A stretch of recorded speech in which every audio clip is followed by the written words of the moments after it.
WIFTVPN.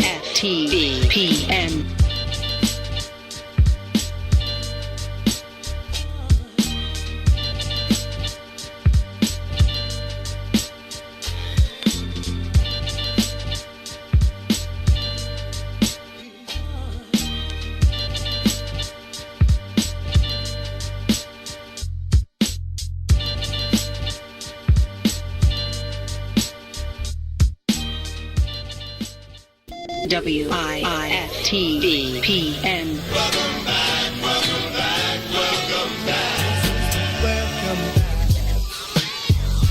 In all my years of radio, I've never seen anything like this.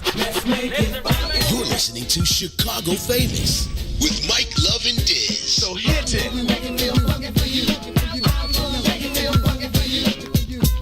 Chicago Famous, Mike Love, Diz, back.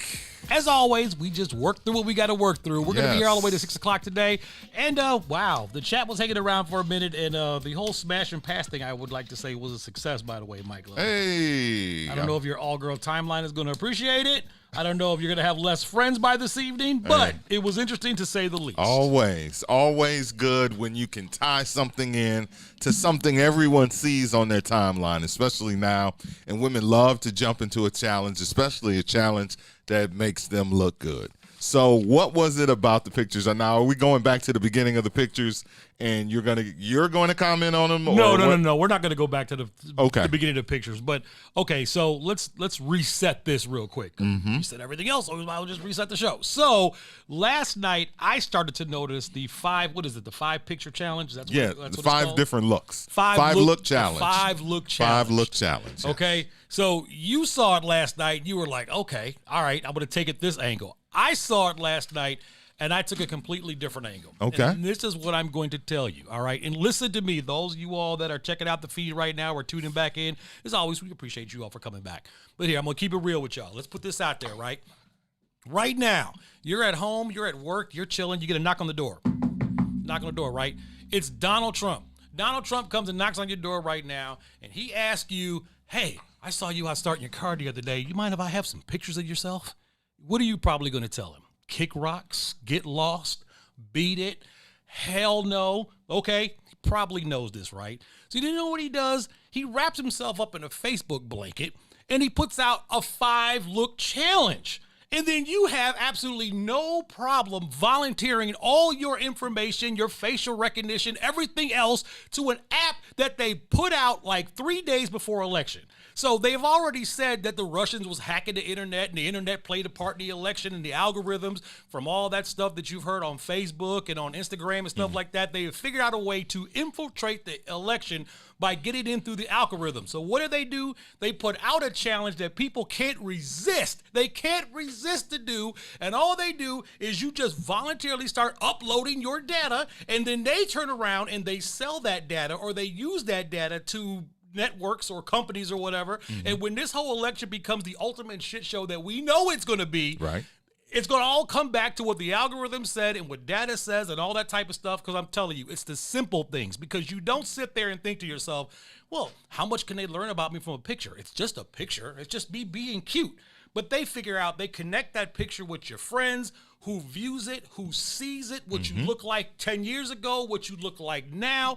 I mean, it's crazy because Facebook actually pulled this off about, I don't know, a few years ago when they did that age challenge. Remember that? Right. Where you put your picture in there and then it aged you and you could see what you look like when you're like 75 years old. Right. And it was clear that they were taking data points off of all that stuff and they were sending it to whatever Cambridge Analytics over there in England somewhere. Right. And then they were taking that information and sharing it with insurance companies and all this type of shit and figuring out exactly how your brain was thinking at certain times and who you were interacting with to make the decisions to put that data back into how they were going to figure out how to rig the election. So here it is, just a few days before the election, and they pop this app out, and this app is called Fire. Everybody is just volunteering their information because they think it's cute and they think it's fun. Right. So, let me just upload these pictures. Everything is fine. And I'm going to tell you, You will find out probably 6-7 months ago, down the road, probably in the summer, you will find out that Facebook had something to do with the way the election turned out or the way the results figured out, and they will say, well, that's all from the data and the analytics we got. And one of the big tiebacks will be on this week, they released an app where hundreds and thousands of people voluntarily put all that information out there for these companies like Cambridge Analytica to catch up with and do what they had to do. Wow. I know, I'm deep. And that's because I'm sitting there.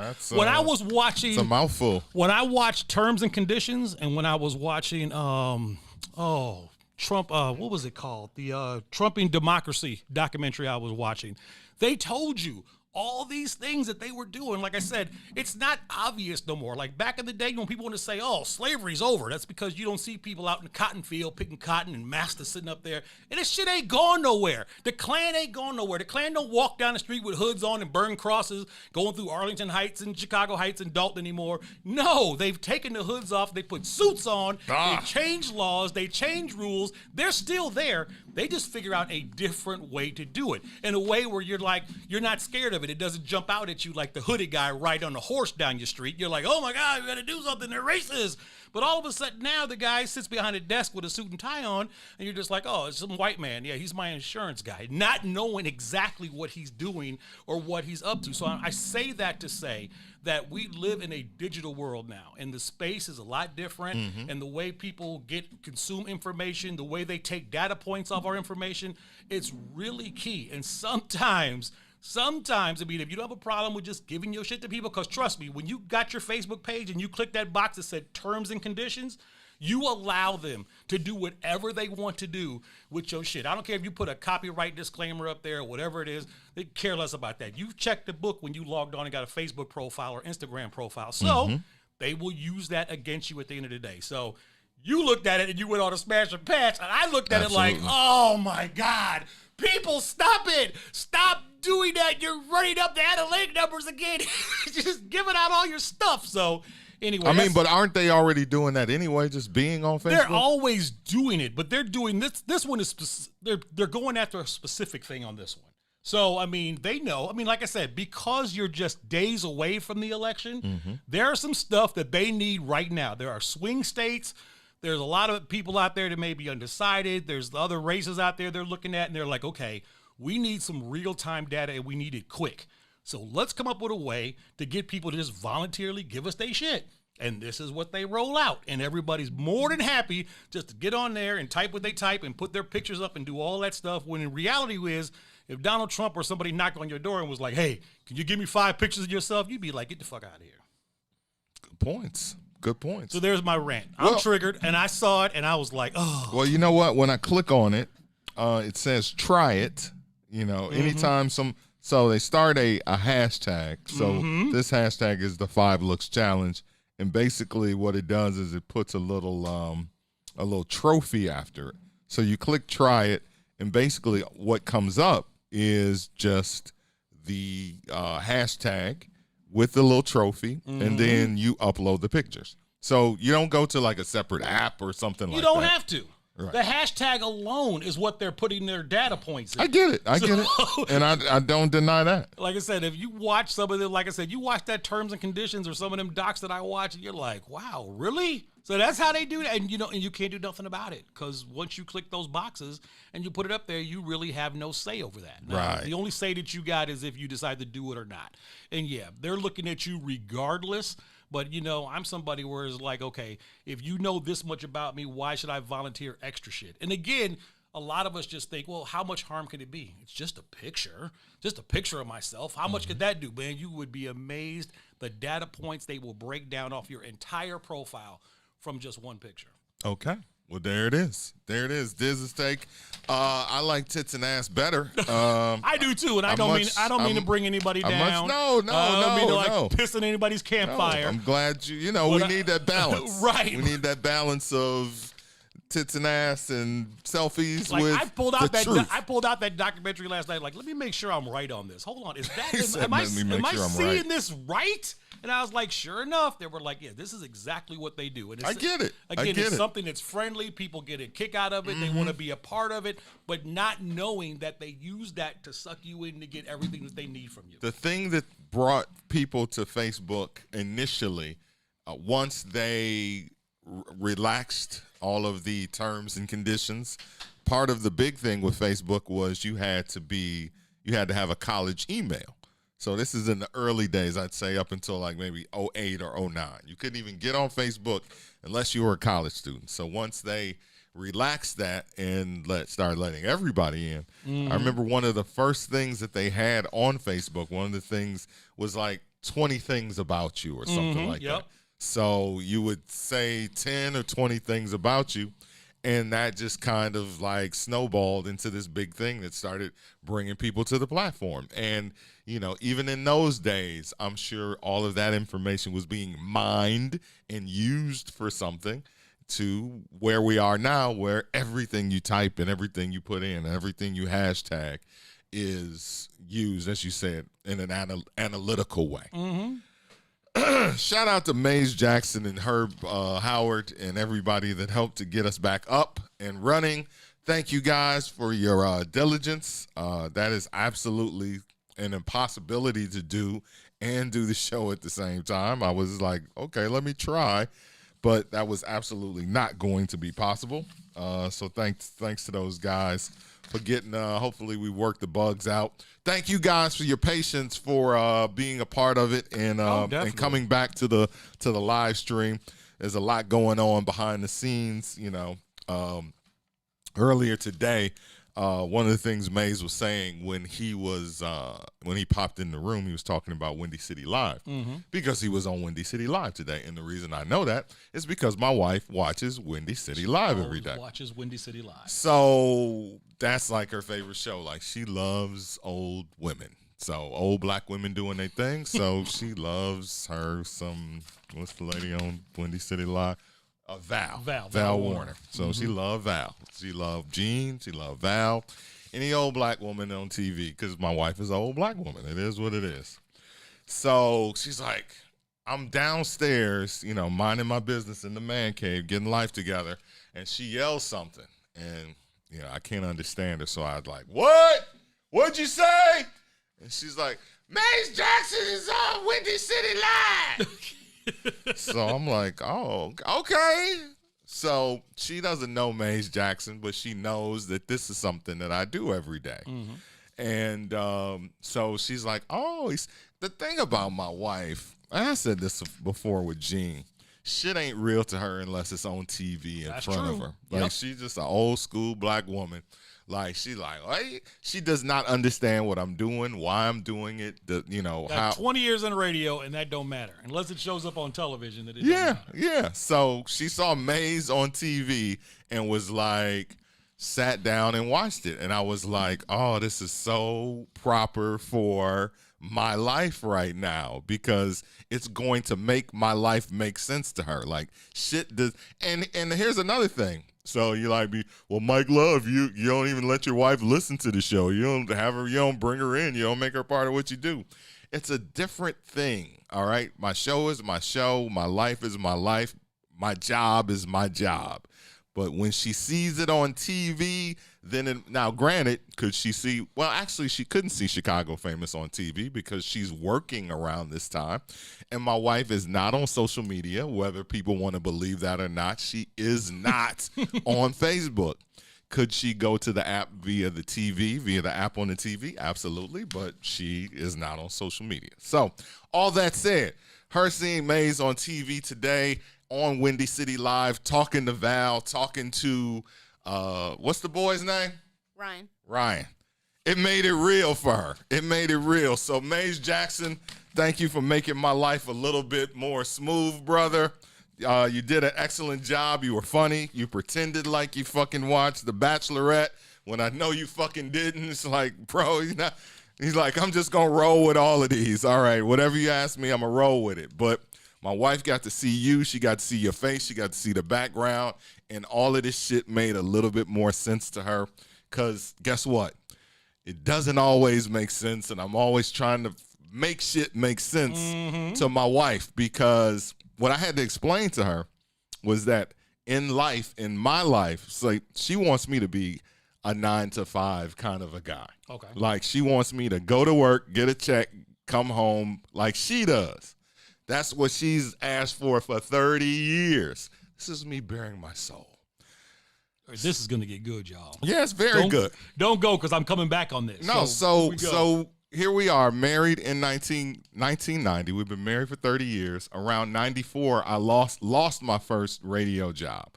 So I was out of work for a little while. She's like, I want you to do this. You should do this. My wife is always suggesting shit she feels like I should do. Okay. And, as a wife, you appreciate that because one of the things that she threw out there was GCI. So why don't you send the tape to Chicago? And I did, and I got a job. My point to her was I worked. We got married. I worked. I lost my job. There was a little lull. She hit GCI. 97, everything's all good. Between 94 and 97, I worked jobs and made things work. Same thing happened when I got fired from GCI in 2007. There's a little bit of a lull. I go off and do this other thing that she doesn't necessarily agree with. But my point to her was always that things sometimes don't look like they're going to work out, but every single time they do. You have to just give it time. You have to believe. I have to believe in my dream. I don't expect my wife to believe in my dream because she doesn't always. I'm married to a black woman. It's her job to be like, I'm not always for whatever it is that you're doing or saying, and that's perfectly fine. So I say all that to say, seeing this shit, what's in it for the black people and the fucking shit across the chest and the whip the across the chest today made it make sense. So good job to the team and the family. Nothing like being on TV for my wife to make shit make sense in her head. All right, so here's a question. So the other day we were talking about radio and stuff and what happens when you get let go, and I had made mention that I had spent 6 months working at Apple, and that's when I was helping seniors figure out how to get into the digital world through the Apple products, because I'm somebody that can speak 2 languages when it comes to computer tech stuff. So I'm an old guy, but I'm a young guy too. So I will ask you, Mike, so besides working in radio and working in a record store, have you ever worked a regular 9-to-5, or what other jobs have you ever done outside of radio? Shit, outside of radio? Man, I had a job at, what the fuck? Back in the day. I did a lot of promotion and marketing shit. Okay. I managed a nightclub for a month. But mostly promotion and marketing. Maze, I told this story before. Maze. Here's something I've always wanted to say. And I kind of wanted to touch on it when we had June Moon up here. Rich people always tell poor people to pull themselves up by their bootstraps. That's what they tell us. They tell us to get hey, read a book. I want to give you this book. This is the way you're going to help yourself to pick yourself up by your bootstraps. But the thing that rich people do when they are in trouble is they go to other rich people and they either get a no interest loan or a fucking job. So fuck that shit that rich people, like if a rich person or somebody with money wants to, like if you go to them for some help and they're like, oh, well, let me tell you about this book you should read. They're sending you off because they know you're poor. Rich motherfuckers that are plugged have always gone to other rich people. When people like Maze Jackson says, I know this person that you should know, that means that this is the type of person that can help you when you don't have anything. Rich people help other rich people. They don't send them to the fucking bookstore. Mm-hmm. They don't send them. They don't say here's a book, because when you're used to having something and you don't have something anymore, you go to your friends.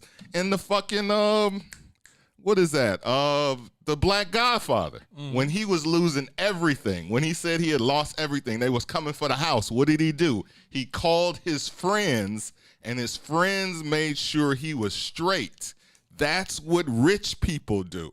They don't call you and be like, oh, you know. So I say all that to say, when I called Maze Jackson, he hooked me up he plugged me into the, can't remember my man's name, but they plugged me into the liquor. So I started doing liquor events. So that was a long ass answer, but I've been sitting on that. I've been wanting to say that for a while. Because I see that a lot in the world, the whole pushing you, oh, I can't really help you, but here's how I'm gonna help you. That's anyway. So I have had some jobs, a handful of jobs outside of, and I might have to get one now. looking at the rent, how the renters do. Exactly, because the rent is too damn high. You know what? I'm figuring things out, man. And this thing that we're doing is a great end to a means to an end. And I'm also getting a lot of good advice and insight from June Moon and some of his videos. And sometimes you just gotta, like, this is the perfect time is what people are saying. Yes, the door is open for business opportunities right now, but you got to have a business mind. You got to look at it. You got to understand that it's right there in front of you. And if you want it, you got to do it, but you got to do it properly. You just can't run around and just say you're doing it. You just got to go out there and really put the nose to the grind and make sure that your I's are dotted and your T's are crossed. Yes. And then you get what you need to get. But it's funny because when you talk about, just 9-to-5 jobs and stuff, I can always remember, I think I touched on this on the Chicago Famous podcast. So it was 2 weeks because I was working at DJ International. I was running the record pool. And then everybody knows the story about how I went up there to GCI to interview Rick Party. And that's how I ended up meeting Elroy. And then Elroy got my tape. And he eventually hooked me up with Mike. And that's pretty much how we got together. And the rest is history. The crazy thing about that is 2 weeks. Okay, look, the day that I went to interview, the day I went to go interview Rick Party, 2 weeks from that day, I was scheduled to take my final test for the state of Illinois to become a conservation officer. I was on my way to become forest police. I had did all the other tests. I had took care of everything, and all I had to do was pass this final test, and I was going to be a conservation officer. So good. I could be out there in the woods and talk to the hunters and talk to the fishermen and do what I got to do. But the way things turned out, Elroy called me up. He was like, yo, why don't you come on down here? You interested in working for GCI?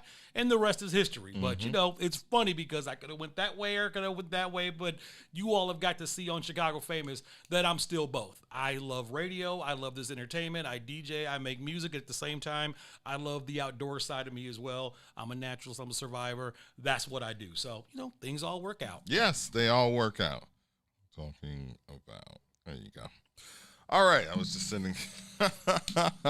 I love the way this show moves. We were saying this yesterday, man. So much is happening, texting and trying to get things together and guests and all of that. And, sometimes you just got to respond to a text in the middle of a point. Mm-hmm. But that's really interesting, man. Like a conservationist. I was right there. You was right there. Like I was 2 weeks away from going in there taking that final test, and I had no doubt in my mind that I was going to pass it. So that's what I was on my way to do because, I was still doing things with the music and still mixing and stuff like that. But again, hey, when the rent's due and you're trying to handle the business, you need to find a way to make some real dollars. Absolutely. And because my passion has always been the outdoors, whether it's hunting, fishing, gardening, or whatever, I really looked into that as a line of work. But then all of a sudden, I like radio as well. And then when Elroy called, I was like, shoot, GCI too? Right. I was like, I don't give a damn what they have me do. And again, when they hired me at GCI, they had me doing everything. I was out driving the van. I was working with you. They had me back in the promotions. They put me on traffic for a minute. They were just finding stuff for me to do at the station until we solidified Bad Boy Radio. And then from there, the rest was history. The rest is fucking history, man. You never know how life is gonna go. So I think the end point that I want to make and tying it into both of us is, don't give up on your dreams. And we're going Ouija here. Yep. You want to do the music? We're going Ouija. The pull pull that out the crate. There we go. Shit, don't- Children, hold on to your dreams. don't That's where we're say- going with this. So Shit, you ain't said nothing but a word. Wait, I don't have it? What you the don't. fuck? I didn't think The you would fuck? have that sitting in No. the database, dude. You just not pulling up Ouija. Children, hold on to your dreams. I would totally have that. That's crazy. Public Announcement remade it. Did they? Yeah. How did we on their not talk first- about that when we were on their talking first- about remakes that we didn't want to hear? Ooh, wow. I don't think anybody remembers or knows that they did a remake of it. It was on their first album, All Work No Play. Wow. And that's the only I can't believe that I don't have that. I mean, I pride myself. So when you look in your hard drive there, do you have anything here from the Fame soundtrack? Let me see. Since we talked about Fame yesterday. Oh, you know what? I'll give you something you probably don't know. So All right. you do know that Danetta Hardy can sing, right? Yes, I've seen her do karaoke. Okay, one time I caught her doing karaoke at Beggars out in Richton Park. And if you want to hear her really snap off, ask her to sing Out Here on My Own from the Fame soundtrack that Irene Cara sang. Okay. She can murder this song. Is that Like right? that record sounds like it was made for Danetta because Danetta can wear that song out. Okay, So Danetta. shout out to Danetta Hardy because she can sing, but if you ask her to sing Out Here on My Own from the Fame soundtrack, she will definitely knock your socks off because she can That's what's definitely up. blow that. So That's what's up, sister. Yeah, I've seen her sing. A few years ago I came out to her birthday in Richmond Park. She had a birthday you dig at the spot, Red Star. Oh, okay. And the girl can sing. You know, hangs out with a bunch of karaoke folks, people that sing karaoke. But no, my favorite song on there, I love Fame, obviously, but Hot Lunch. Hot Lunch Not Jam is Hot my shit. Lunch. Are That's you my serious? shit, bro. Hot Lunch? Come on. I wish I had it. Hot Lunch? Hot Lunch Jam, man, with the whole scene. Come on, how about Them, I sing? where everybody like randomly just starts playing instruments and then they create a song in the moment. Right. Come on, bro. Come on, man. Sonia Escobar knows what I'm talking about. They just like, okay, you start playing this. Now you start playing this. Now you come on, man. Hot Lunch Jam is my cut. Come on, you didn't get goosebumps when I sing the Body Electric? Oh yeah, that's dope. That's dope too. Sing the Body Electric. Yeah, man. Fame. Man, but yeah, Fame. Classic. Out Here on My Own though, that's my jam. though. Okay. Irene, Good shit. You know what's funny? Like I watched that today, and I now I look at it with 2020 eyes, and I'm like, my God, was Irene Cara skinny back then? Like Everybody she was like skinny in 110 80, pounds. bro. I looked at her 979? arms, I was like, my God, was she tiny back then? Everybody was skinny. And like New Everybody. York was just so grimy. I mean, could this movie Yeah. be any more dirtier? It was just the look of it was just grimy and That's just crazy. And we won't talk about Debbie Allen trying to hit on Leroy as he was dancing. She's just Yikes. like, ooh, look at his moves. I'm like, whoa, wait, time out a We minute. didn't know. We didn't what know are he we was gonna talking be about gay. here? We didn't know he was gonna be gayer later. Wow. We did not know that. So yeah, great movie. Great Fame, movie though. Classic. all-time An classic. all-time classic. Yeah, Fame. Just a musical and you got me thinking about the Hot Lunch Jam though, man. That's so funny because I randomly watched that video like maybe less than 6 months during COVID. I watched that video on YouTube and I was like, I forgot that these idiots we're making a song up as we go and da da da da da. And they Dude did. starts drumming on the table, and then they just start adding in. Yeah, I mean, now that's the same song where they ended up running out the cafeteria into the street, right? That is. Right. Okay. All right, looks like we got our conversation. Okay. We got JR and Nora on the line. So you want to come back and get them? What's happening, Yeah, people? let's come back and get them real quick. I got to flip the board anyway. All right, let's do sounds that. good. It's Mike Love and Diz, Chicago Famous on the What's in It for the Black People Media Network. WIFTBPM. Introducing your trusted source for high-quality Black emojis, better known as Blackmoji. We believe Black is beautiful, and that beauty should be reflected in the digital market. Now there is an app that does just that, starting with Black Greek Letter Organization. Blackmoji D9 offers more than an emoji app. It is a cultural experience of Black excellence. Download the app in the Apple or Google Play Store to access a specially curated catalog of emojis representing the Divine Nine. Use the emojis to celebrate Black Greek events, acknowledge current events, support social causes, and learn about esteemed Black Greek members who blaze the trail of Black history. A portion of every subscription goes toward a scholarship fund specifically for members of Black Greek Letter organizations to help keep the legacy alive. Download the Blackmoji app today. You fun guy. Where's tomorrow? Fun guy, what's up, baby? What it do, baby? Yeah, you already know. You know what I'm saying? So I'll be telling you. What's going on, Chicago? What's in it for the Black People Media presents? I want to go higher. Oh my God. Call your sons, call your daughters, call your friends, call your neighbors. The Big Tuesdays and Thursdays, 1 p.m. to 3 p.m. with Eugene McIntosh and Terrence Tomlin. We got what you need right here on What's in it for the Black People Media. WIFTBPM. Hey y'all, this is Salim Muwakil from Muwakil's World. In case you missed the last discussion, this is what you missed. There was a time when there was a large scale mythology that African people had no endurance. We were only good for sprinting. Right. And that was our forte. Other than that, we were useless in marathon races.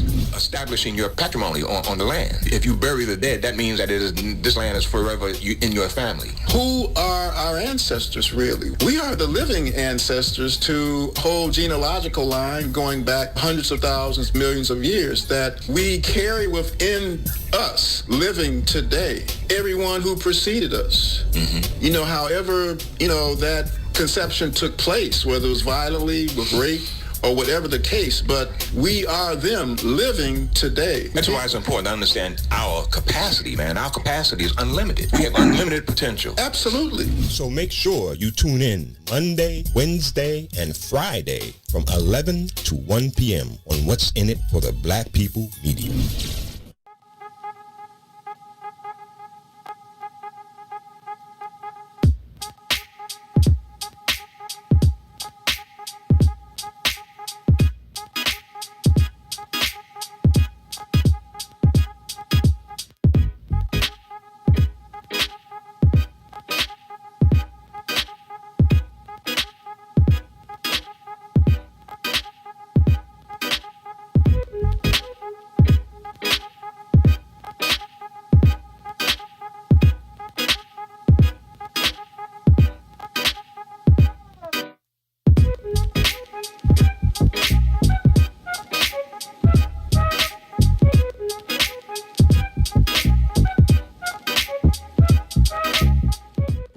Chicago famous Mike Love, Diz on the What's in It for the Black People Media Network. Hey, don't forget, coming up at 5 o'clock, we're in a flashback. And don't forget, we're going to flip the board and give you the star count. Oh, actually, the star members at the 5 o'clock hour. So I got up, was able to go through some of the pages, write some of the names down, flip out the star board. So if you have supported the show over the last couple of days and last week by sending star donations, look for your name up on the board. I had to do about 5 different slides. So I'll be flipping them out throughout the week. But as always, we appreciate y'all's support. We appreciate y'all. We appreciate the love and the support. Thank y'all so much.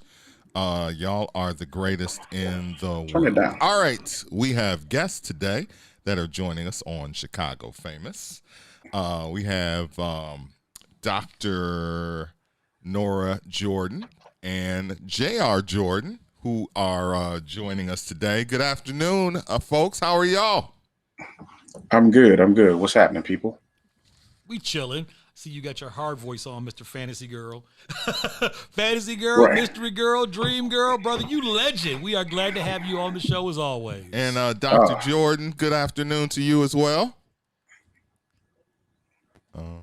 We can't hear you. We see your mouth moving. Unmute on our end. We unmuted you.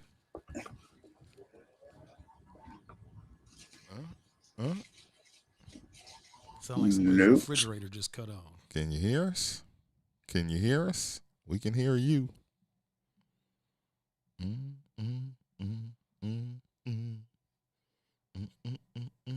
unmute and put up the device volume.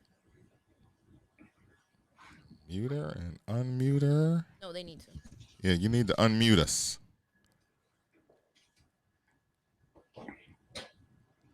Who Nora do, right? You can hear me, right? Yeah, yeah, we can hear you. We can hear you. We can Gotcha. hear. Okay. You we Okay. can hear. All right. All right. So, well, JR, Dr. Okay. Nora is a friend of yours. Can you explain? Sister-in-law. Sister-in-law. Okay. Yeah, Hence the last name. I knew there was a Right, relation right. in there somewhere. Okay. Right. So, so we're all here now. Explain exactly what Dr. Jordan does. Okay, she's a healthcare professional, and her niche specifically is dealing with the seniors and senior housing. And what they're rolling out is a campaign for flu shots that's coming up in the local South suburban community. She's working with a team of docs, and they started this past Saturday in Chicago Heights at the Chicago Heights Park District. Had about 50 people that showed up and participated in that project. And then on November 7th, I believe that's correct, they have another event that's happening in Calumet City, I believe. Okay. And they're going to be doing, again, flu shots and doing the on-spot COVID-19 testing. Mm-hmm. Okay. Okay. And how exactly, sir, are you involved in all of this? Well, just family. Nora's married to my brother, Jonathan, and my background is social services. I know y'all thought my background was house music, but that's just one hat, one of many hats that I wear. Right.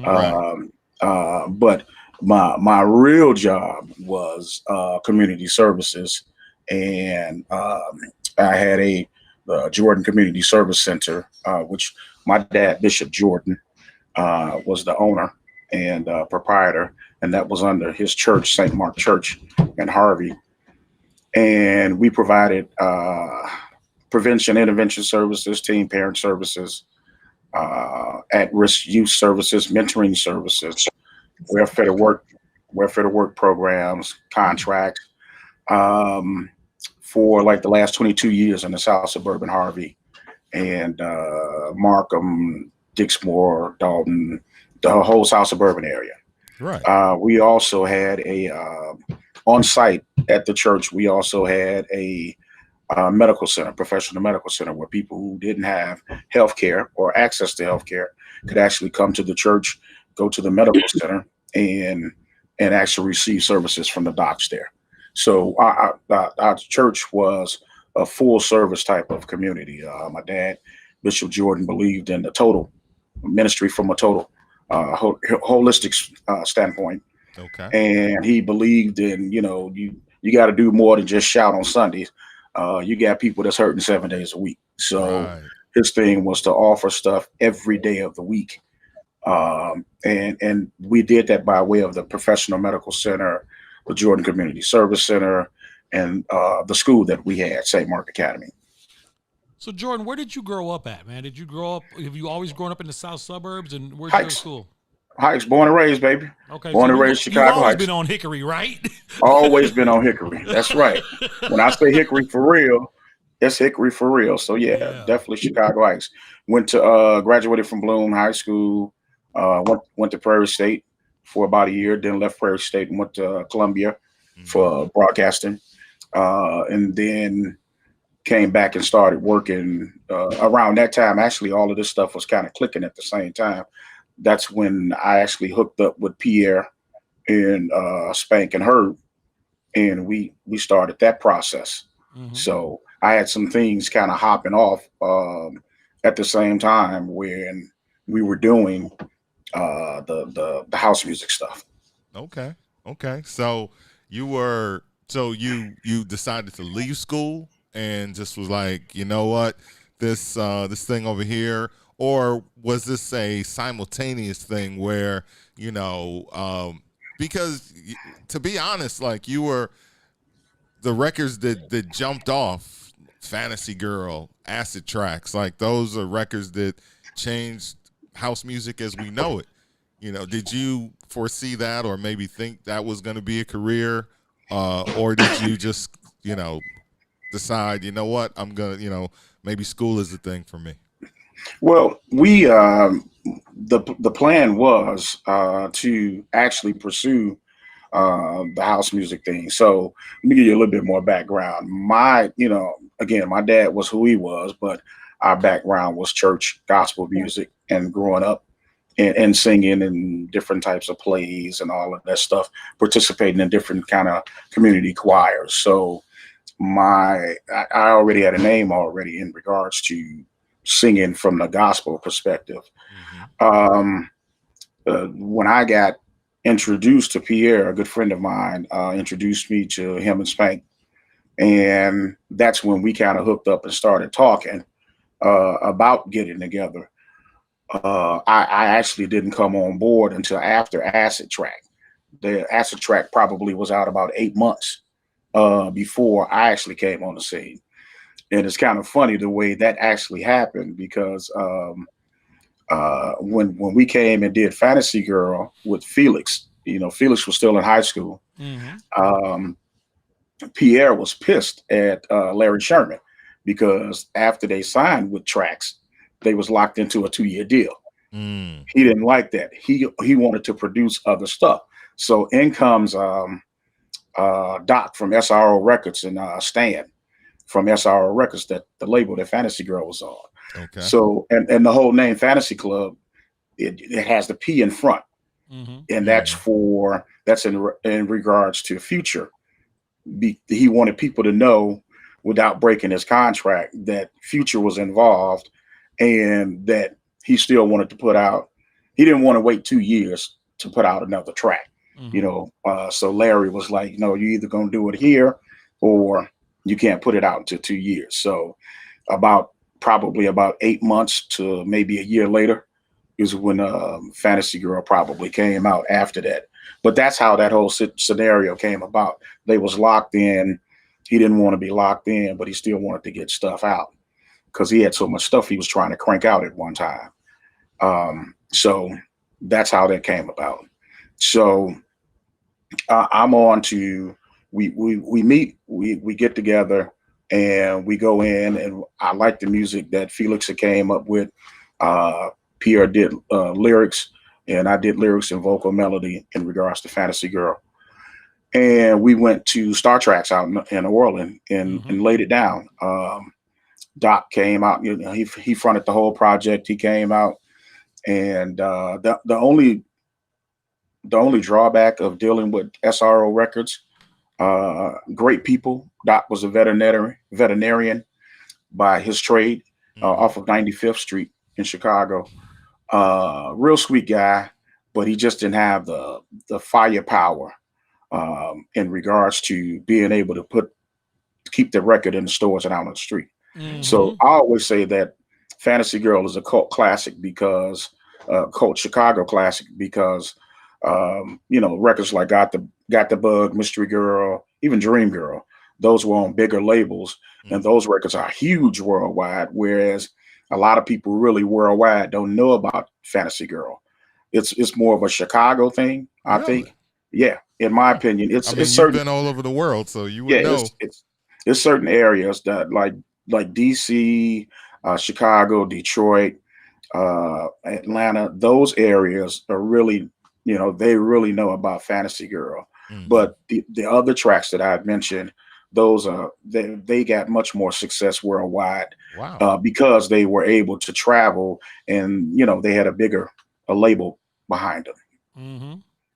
Very interesting. You know what? I can always remember that was a hard record to get hold of. Now, because I was cool with Felix and Pierre and Spank all the time, I got the test presses, so I never had to worry about that. But I remember going to the record store, and SRO records were hard to come by, because they just didn't print a lot of them, and they were always in demand. Yeah, it was a small label. Again, I think our first order was the first press went out probably about 7,000 copies. And then, because Farley broke it on his show, right? It just took off. It took off the next day when we hooked back up with Doc from SRO Records. about 2 weeks later, they were out and ordering more, but he could only order like 2,000 or 1,000 at a time. So if he would have had Larry Sherman's capability where he can go in and press the stuff himself, you know, who knows what would happen. That thing would have been huge.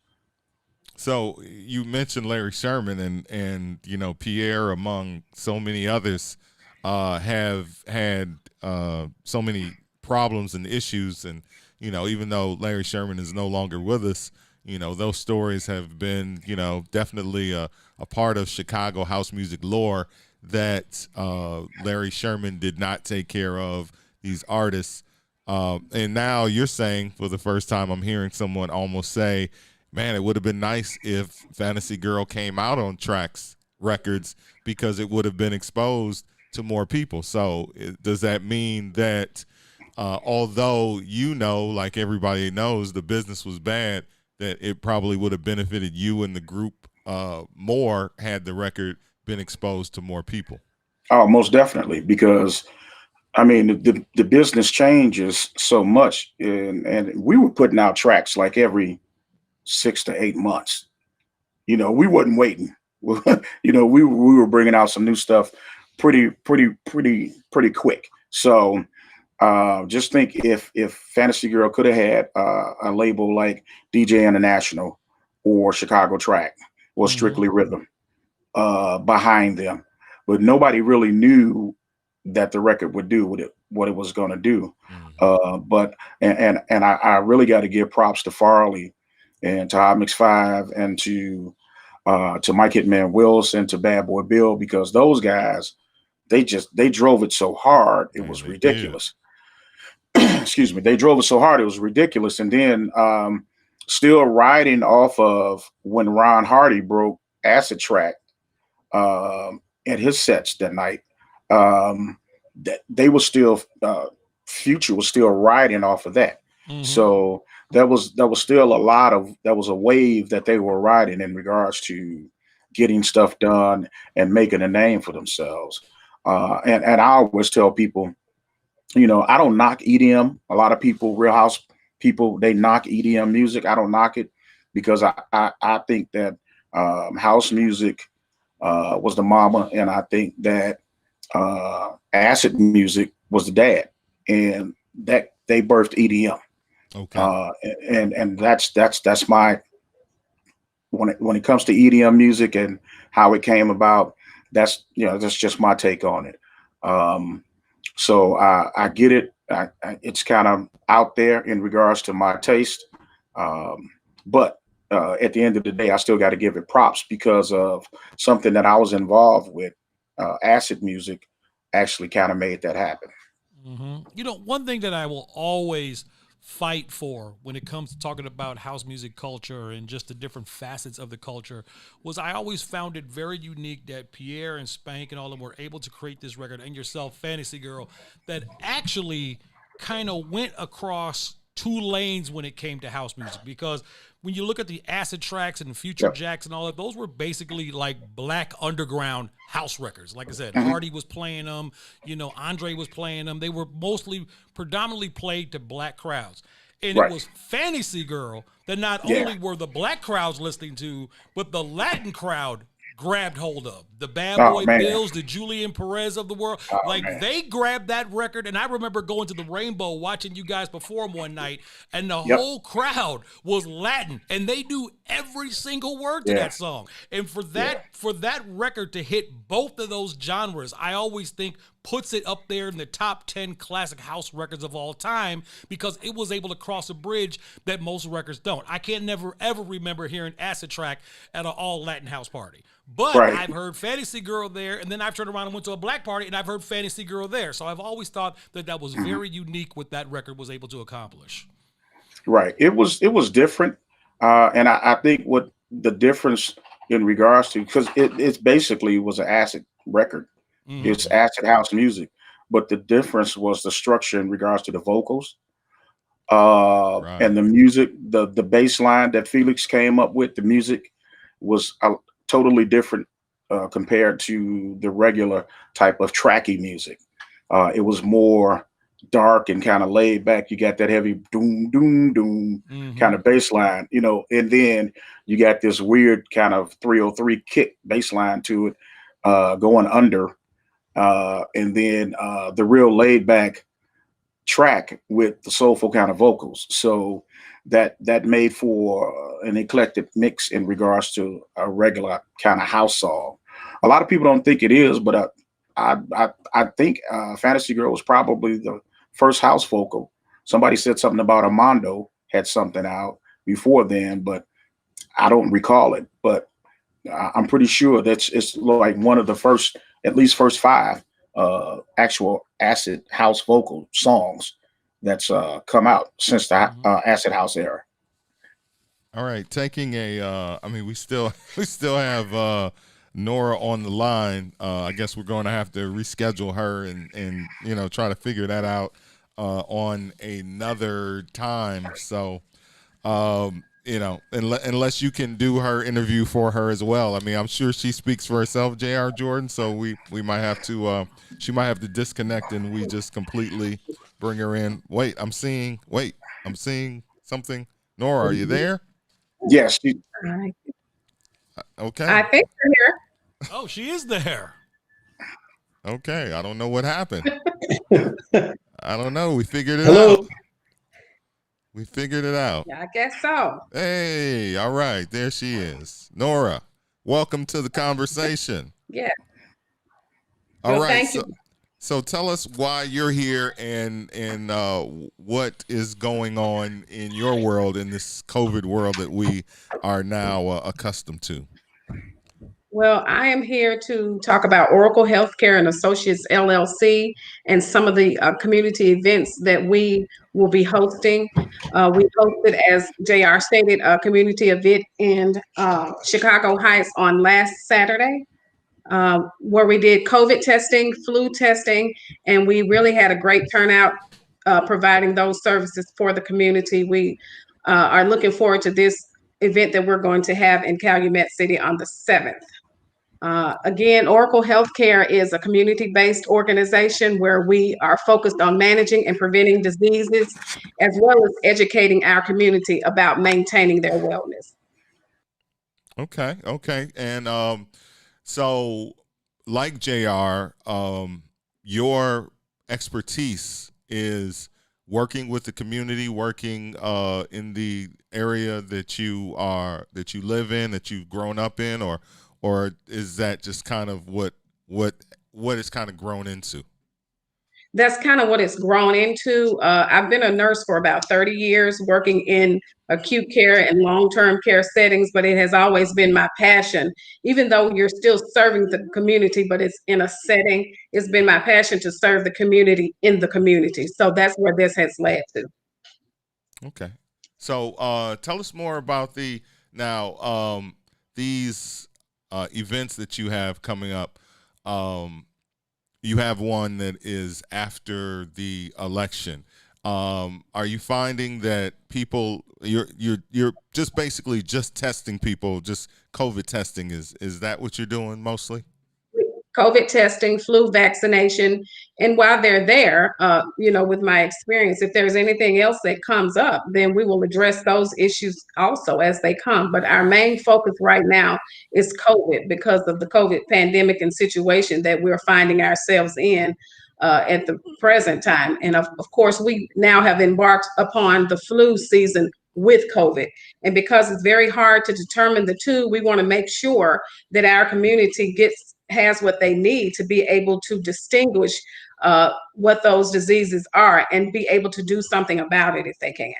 You know, with the governor putting out the new rules, closing down restaurants, closing down clubs like that, I mean, how are you feeling about the whole thing as far as COVID goes? Do you see it getting worse in the coming months, or do you see a vaccine on the horizon? Or from somebody who's working in the medical field right now, what are your thoughts on that?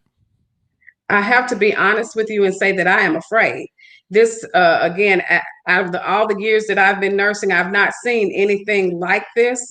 And that's the other thing that has pushed me to want to make sure that the people in our community have the education and have the tools that they need to help assist with this. I see it getting worse with the flu season upon the rising as well. It's the fear of the unknown. We don't know what's going to happen. So I want to make sure that we're able to provide whatever information, education, whatever support that we can to the community during this time. So when you say get worse, you mean you feel like people might have COVID and the flu simultaneously, or I do. And I think, again, it goes back to them not being educated enough. There are a lot of people you wouldn't believe, just with this past session that we had last week. We only had about 2 or 3 people who really accepted the flu vaccination. Everybody that came through did want to be COVID tested and was COVID tested. But I think, again, there is a lack of knowledge, a lack of information that's being shared with them, that it has them afraid of taking the flu vaccination. The main thing you hear all the time is, no, I'm not going to take that because if I do, I'll get the flu. Well, that's far from the truth. So you have to make sure that they understand if they did become ill when they got the vaccination, why? What caused that? Well, 9 times out of 10 is because you already have an illness that's brewing, if you will, in your system, and you've received the flu vaccine, and now that has kind of heightened what is already going on. Remember, these are foreign objects that we're introducing into the body, the needle, the vaccine itself. So that is the body's defense mechanism. It's doing what it's supposed to do. It's not giving you the flu.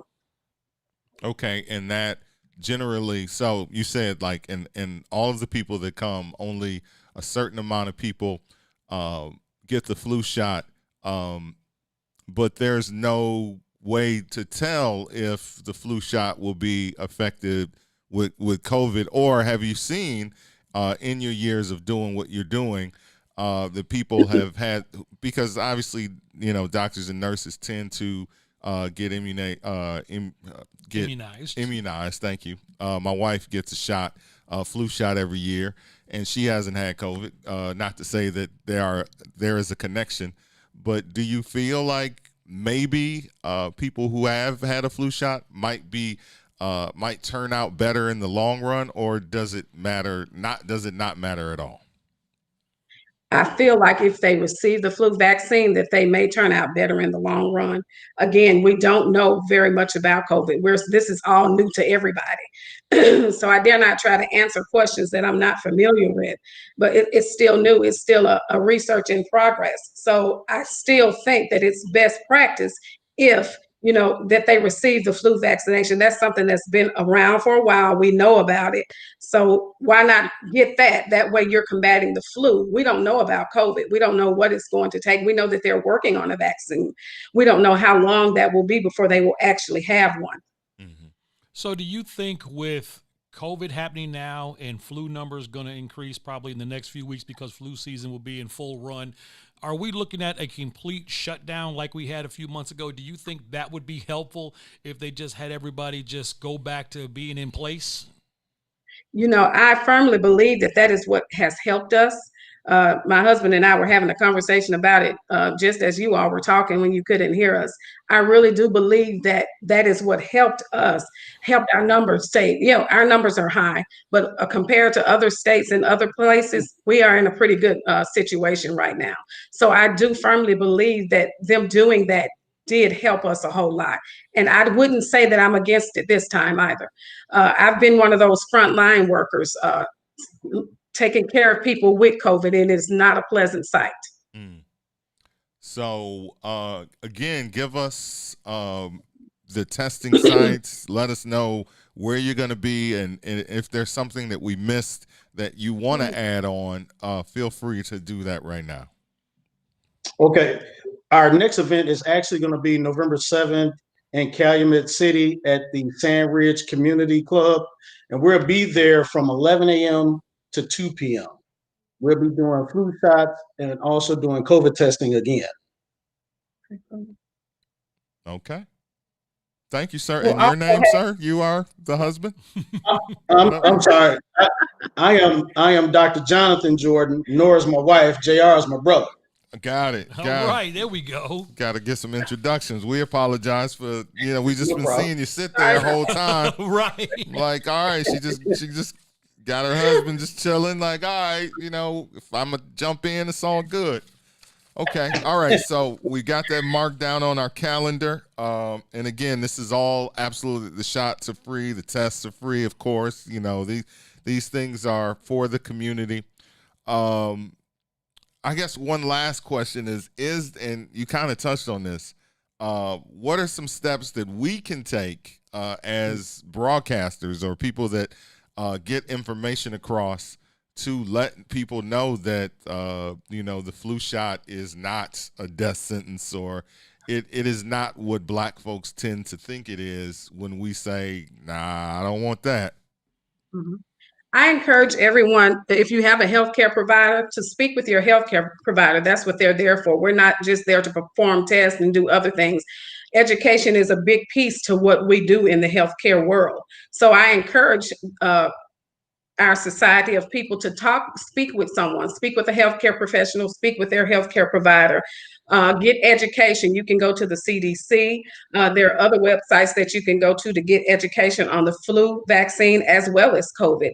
In addition, I'm always available. You can contact me at 708-737-4284 if you have any questions. All right, Nora, thank you so much for being a part of Chicago Famous. And Nora and husband, I didn't catch your name again. It went by so quick. That's just John. JR's brother. The doctor. Dr. JR's brother.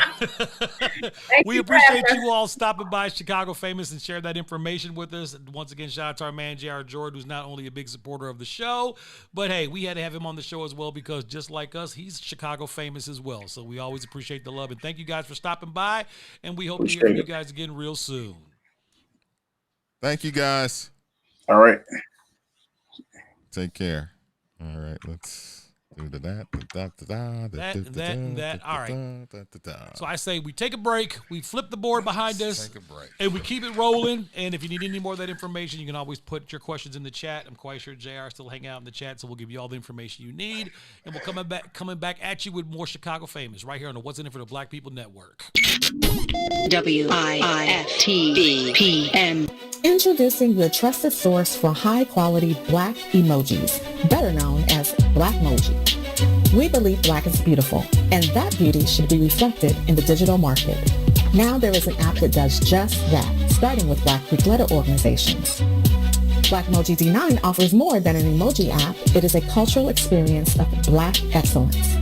Download the app in the Apple or Google Play Store to access a specially curated catalog of emojis representing the Divine Nine. Use the emojis to celebrate Black Greek events, acknowledge current events, support social causes, and learn about esteemed Black Greek members who blaze the trail of Black history. A portion of every subscription goes toward a scholarship fund specifically for members of Black Greek letter organizations to help keep the legacy alive. Download the Blackmoji app today. The Chicago Legal Network is the collaboration of attorneys that concentrate in many areas of the law most needed in Chicago neighborhoods. The CLN lawyers focus on personal injury, criminal defense, and other issues. The CLN lawyers all average over 20 years of legal experience and are dedicated to helping the Chicago community. The Chicago Legal Network is committed to developing Black lawyers through mentorship and co-representation. So if you were injured in a car accident, slip and fall, or injured on the job, or you need assistance with criminal defense, including driving violations and DUI, check out ChicagoLegalNetwork.com for more information or call 773-912-3545. 773-912-3545. Jackson. If you could make up a social media holiday, what would it be? Randy said National Don't Let No One Put You Down Day. No one. What you gonna do? So when they say something crazy, you slap them? Be like me said. Randy said a Jukathon Day. Man, we're about 60 years old. I be done had a heart You attack. gotta get your heart rate up. Okay, not that far. All right, Mario said my favorite one. My friends and I do what we call National Call Off From Work Day. As a business owner, I don't. You don't like that? Yeah. I don't like that. Because I'm the boss of this family. Marcus Garvey Day from Remy too. Oh, Marcus Garvey Day. All right, what will we do on Marcus Garvey Day? Call off from work. I'm going to need you to go ahead and come in tomorrow. That would be great. Okay? Yeah, right.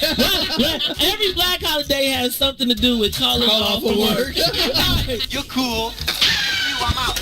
about National Join a Positive Black Organization Day? Because I don't want to be recruited. I don't want to be recruited and the brothers be like, thank you. Thank you. How about National Tell White People the Truth Day? Tell them how you really feel. You can't handle the truth. Why don't we call that National Black People Get Locked Up Day? I'm going to tell them there's an African-American man threatening my life. Hello. The most dangerous show in the morning. WIFT PM.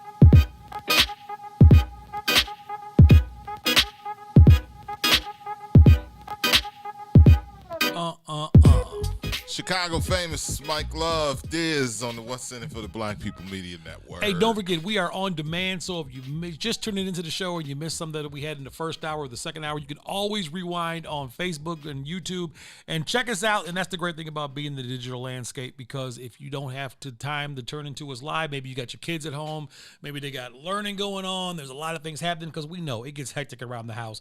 You can always sit back and watch us late night, basically like when I'm up going through all the comments and seeing what people are talking about, and check out Chicago Famous, because yeah, sometimes we get a little raw, we have a little fun, but that's why we do this. This is Chicago Famous, Monday through Friday, 3 p.m. to 6 p.m. on the What's In It for the Black People Network. All right, it is time, that time of the day for us to give you the 31 days of Halloween. Okay, October definitely needs more days. I'm just saying. I love the month of October. And if you've been checking out Chicago Famous, you know I do 31 days of Halloween, where I basically just pull a movie out of my collection that I watched during the month of October. They're in no particular order, but they just have something in my psyche when it comes to October that I have to sit down and watch. Okay, if you're checking out the storyboard behind us, or maybe you are checking out the shirt I am currently rocking today, yeah, I am all about the original classic Texas Chainsaw Massacre. That's right. Pull out the chainsaw. As somebody who's pretty good with a chainsaw himself, I will just say that the Texas Chainsaw Massacre by far is one of them old school classics that goes down in history as one of the most disturbing movies I have ever seen. And the reason why, and again, because I've talked about this in previous movies I've reviewed over the last couple of weeks, is because if you watch the Texas Chainsaw Massacre, I can relate to it in a standpoint where I have gone out to see my cousins in the country. I've gone to rural places down south, and this looks like some place I may have stumbled up upon. Okay. You know, a lot of movies nowadays, you see them and you're like, okay, that place is false. It doesn't exist. Okay, I can't picture myself. I would never be at that particular place. Right. But watching the Texas Chainsaw Massacre, I look at this movie and I go, I swear to God, I have rolled through some small towns in Illinois and Iowa and Nebraska, and they look exactly like the town where the Texas Chainsaw happened. Wow. And it's like they got like one gas station and they got like one restaurant and there's like a handful of people there, and it's just like, you know, every time I come through one of them towns, I think about this movie, and I'm just like, yo, this is one of those movies where, look, this movie actually could have been 15 minutes long, because all the people had to do was keep driving. If they would have just kept driving, got their gas, and moved the hell on, like, this movie wouldn't existed. But no, you had a bunch of kids that want to go out there and explore an old house that their grandparents used to own back in the day, and they show up in the house, and sure enough, creepy things start happening. They decide to go down to the swimming hole and stumble across a house they ain't got no business messing with. Right. And what happens? The Texas Chainsaw Massacre. It's basically a house full of cannibals, and it's absolutely ridiculous. It's graphic. It's horrifying. But the funny thing about this movie is I always have fun with it. I watch this movie every year. Okay. And I always watch this movie on August 18th. And that's because that happens to be Felicia's birthday. So I always call this Felicia's birthday movie, and she hates it because she can't stand this movie, because I'm that nerd where in the beginning of the movie it says, the events you are about to witness are true. They happened on August 18th, 1972, the macabre of the Texas Chainsaw Massacre. And anytime it's like the 18th of August, I feel like I need to pull this movie out and watch it. And because it's her birthday, she's like, you are not putting that movie out on my birthday. We are not watching that shit. And I'm like, I don't care. It says August 18th, and it's real to me, so I'm going to watch the movie. So basically, it's the Texas Chainsaw Massacre. If you have a weak stomach, I don't suggest you watch this movie. The last 20 minutes of this movie is nothing but screaming. There's no dialogue from the last 20 minutes of the movie all the way to the credits. Interesting. The woman is screaming the whole time, running away from Leatherface with a chainsaw. Right. I've never seen it. You've never seen the original Texas Chainsaw? I've never wanted to see it. Man. The movie is called The Texas Chainsaw Massacre. Like, it kind of tells you what it is in the title. And it is either inviting you in or making you go, nah, I'll pass. It was another one of those movies as a kid, people had talked about it in the neighborhood, like, hey, you ever seen The Texas Chainsaw Massacre? We're like, I haven't. What is this movie? I got to see this shit. Now, let me just go ahead and put it out there. They did a Texas Chainsaw Massacre 2, and they did a Texas Chainsaw Massacre 3, and then they went and rebooted it and did new versions, and then they did the story of Leatherface. You can wrap all of that stuff up and shoot it out into outer space and act like it doesn't exist because it doesn't mean a thing. Nothing counts but the original movie itself. The Tobe Hooper version, this original version is the only one you have to watch. Okay. All the rest of that stuff, including the reboots, I feel are garbage. But here's an interesting fact from it, because I always got like facts when it comes to movies that are ridiculous. Right. So the actual house that they used to film the Texas Chainsaw Massacre scene in, the house where they went and found where the cannibals were living and all that. Right. That house is still standing in Texas. And it is now a bed and breakfast.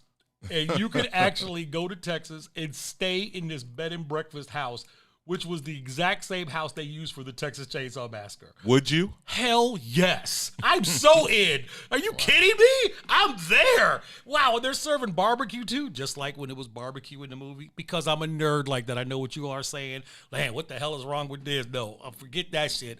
I am down. I would go to that bed and breakfast in a heartbeat. But it's somewhere in Texas. I want to say it's between Austin and Dallas somewhere. Okay. But yeah, it was a big deal that somebody bought the house, turned it into a bed and breakfast. Nice. And they got all the little pieces and stuff, memorabilia from the actual Texas Chainsaw Massacre movie. So from the movie. Mm-hmm. And this, of course, is not the house where okay, so let's get into how much of it actually really, it says it's based on a true story. So what they did was they basically took two different stories from two different places, spliced it together, and put it in Texas. So I'm trying to think. Okay. So because one of the guys was from Milwaukee. So they took, and it's not, what's his name? The guy that was down here. Dahmer. Not Dahmer. It was that's the 80s. Yeah, it was before that. Shout out to that. That happened on Wendy's birthday. I'll never forget it. So, because they actually say, okay, so it's funny because here's the tie-in, because they say that Leatherface character was actually more like Jamie Gumm's character in Silence of the Lambs. Remember, he was making himself a woman's suit? Right. Well, if you see Texas Chainsaw Massacre and you see the guy behind us with the chainsaw, that's basically what he was doing. He was removing skins and making them like mask in the suit for him. So technically, Silence of the Lambs is more true to the story of what the Texas Chainsaw Massacre was supposed to be based off of. Okay. So that is kind of a more reality than this movie. But it was pieced together from two different events. So they took this story and this story, and they were like, okay, let's put them together and we'll drop them in Texas. So that's kind of how the whole thing works. So the house actually is not a place where murders took place and none of that. They just found an old spooky house sitting out in the middle of nowhere and was like, you know what? That's the look we're going for. Got it. So that's where they filmed the movie. That's the house that they use. And then up to date today, they took that same house and they made a bed and breakfast out of it. So the movie is based off of actual events, separate events. Two separate events that happened. So if I watch the movie, the things in the movie actually happened. They didn't happen in Texas, but they happened somewhere. Yes. Got it. Yes. Got it. Two different stories spliced together, and then we're going to drop it in Texas and give it a name. So that's basically how the whole thing works. But yeah, that's it. I mean, it's a crazy backstory and a very disturbing movie. Yeah, I was never. First time I saw this movie as a kid, I was like, holy shit. No. I mean, like, it's one thing to chase somebody down the street with a knife, the old Michael Myers, Jason thing, pull out an axe, pull out a knife. But when a dude's weapons of choice are a sledgehammer and a chainsaw, that's different. Yeah, it is. That's so different. And again, I've been through so many small towns on my way to see relatives or my way to go hunting or fishing that I have seen places that look exactly like the setting of this movie. So I will go, you know what, damn, that place, it's like, it always will make you think. So like I said, movies nowadays, like Black Panther. Wakanda doesn't exist. It's not a real place, you know. So you can't really make a tie-in with that. I think it is, but go ahead. Okay, Avatar, not really a real place, but you want to put yourself there. Yeah, certainly. But these old movies from back in the day, they look like settings. They look like places that you might have drove past on a road trip with your parents somewhere. That's real. You go like, you know what? That house looks really creepy. It looks just like such and such house. So that's why I put it on my 31 Days of Halloween. It's a classic to me. It's definitely a disturbing movie, but it's just one of the movies I got to watch every year. And if you see Felicia jump up in the chat, you always tell her Happy Texas Chainsaw Massacre Day, because that's just how I play it. All right, Chicago Famous. Coming up, we got headlines in the 5 o'clock hour. We'll also get to some Bad Boy throwback. We got to do Ask Diz, too, because we didn't get to that. So we got to sure go didn't. there. Yeah, we sure didn't. So let's do that as well. Chicago Famous, Mike Love and Diz on the What's in It for the Black People Media Network. Yep. WIFTBPM. The Chicago Legal Network is the collaboration of attorneys that concentrate in many areas of the law most needed in Chicago neighborhoods. The CLN lawyers focus on personal injury, criminal defense, and other issues. The CLN lawyers all average over 20 years of legal experience and are dedicated to helping the Chicago community. The Chicago Legal Network is committed to developing black lawyers through mentorship and co-representation. So if you were injured in a car accident, slip and fall, or injured on the job, or you need assistance with criminal defense, including driving violations and DUI, check out ChicagoLegalNetwork.com for more information, or call 773-912-3545. 773-912-3545. What's up, good people? You're listening to I Said What I Said with Tucson Warner and Herb Howard. You'll never breed a warrior. Warriors, come out to play. Shh. You hear that? And that's what's happening at every angle. They're creating paradigms where we can only raise feminine men. Yes. Whether they're homosexual or not, they feminine as shit. Sure, because all masculinity is toxic. All masculinity is toxic in a war-torn society where the dominant society is saying to your ass, we don't never want no warriors. Right. You bastards. Any book you've ever read, you can read the Bible, goddammit. Yeah. When they go and they destroy some shit, they kill all the boy babies. Yeah, for sure. I don't even want you growing up to think you're going to do some shit to me. Animals do the same thing. If I come over here and I take over this village now or whatever, like this gonna be my pride. First thing I'm doing, killing the male boys, like killing the male babies. Don't you even grow up with that? Don't you even think about it. Okay? Bitch. Right. You ain't my dad, you damn right I ain't your daddy. Fuck your fort, little nigga. Fuck your fort. You're not my dad. Oh man, I hate that I laugh at this shit in public. That's real. I hate that I laugh at this stuff in public. That's real though, right? Tucson Warner and Herb Howard live on What's in It for the Black People Media, Monday, Wednesday, Friday, 1 p.m. to 3 p.m. Hi, I'm Dr. Willie Wilson. People in Illinois have been crying out for justice, equality, and fairness from their government for years. And it keeps getting worse. Unfair taxes, laws that unjustly imprison nonviolent offenders. The rich get richer, and the everyday people suffer. It's time for a change, and with your help, I'm here to do it. I'm asking for your support as I run for U.S. Senator in 2020. Paid for by Willie Wilson for Senate 2020. I was going to ask you, so growing up, did you ever have an old racist family in your neighborhood? Did you have one live next to you or one down the street? Just somebody's house that you know on the block, you didn't want to go nowhere near that house. The neighbor who was directly behind us had a real problem coming outside seeing my white mother and my black father. We got us the gun line. This dude built an 8-foot fence, more like 10 foot. So they put up the Huck Finn joint. Exactly. That shit looked like a castle. You know, my dad, he's a big guy, football player guy. My dad guy who walks over there. Old school and then black. he's like, yo, I don't appreciate these apples in my yard. He's like, motherfucker, we don't even have an apple tree. These are your apples. You like apples? Your kids are throwing apples over here. Okay, there's that little space, but there's still a fence. So they're right there looking at each other. Tell them about the gun line, boss. And I said something like, yeah, Dad. And that dude said, shut up, you little monkey. Leroy stuck his head over the fence. You're gonna die, clown! Grabbed dude by the neck. Run. And proceeded to pull him halfway over this fence. Like, finish him. Mrs. Wheeler comes running out. Oh, Leroy, don't do that. It's not worth it. Blah, blah, blah. My dad was getting ready to kill this dude. And within 6 months, that guy moved away. Don't cross the gun line, boss. Right, the gun line, boss. Chicago Famous, 3 to 6, Monday through Friday, right here on What's in It for the Black People Media.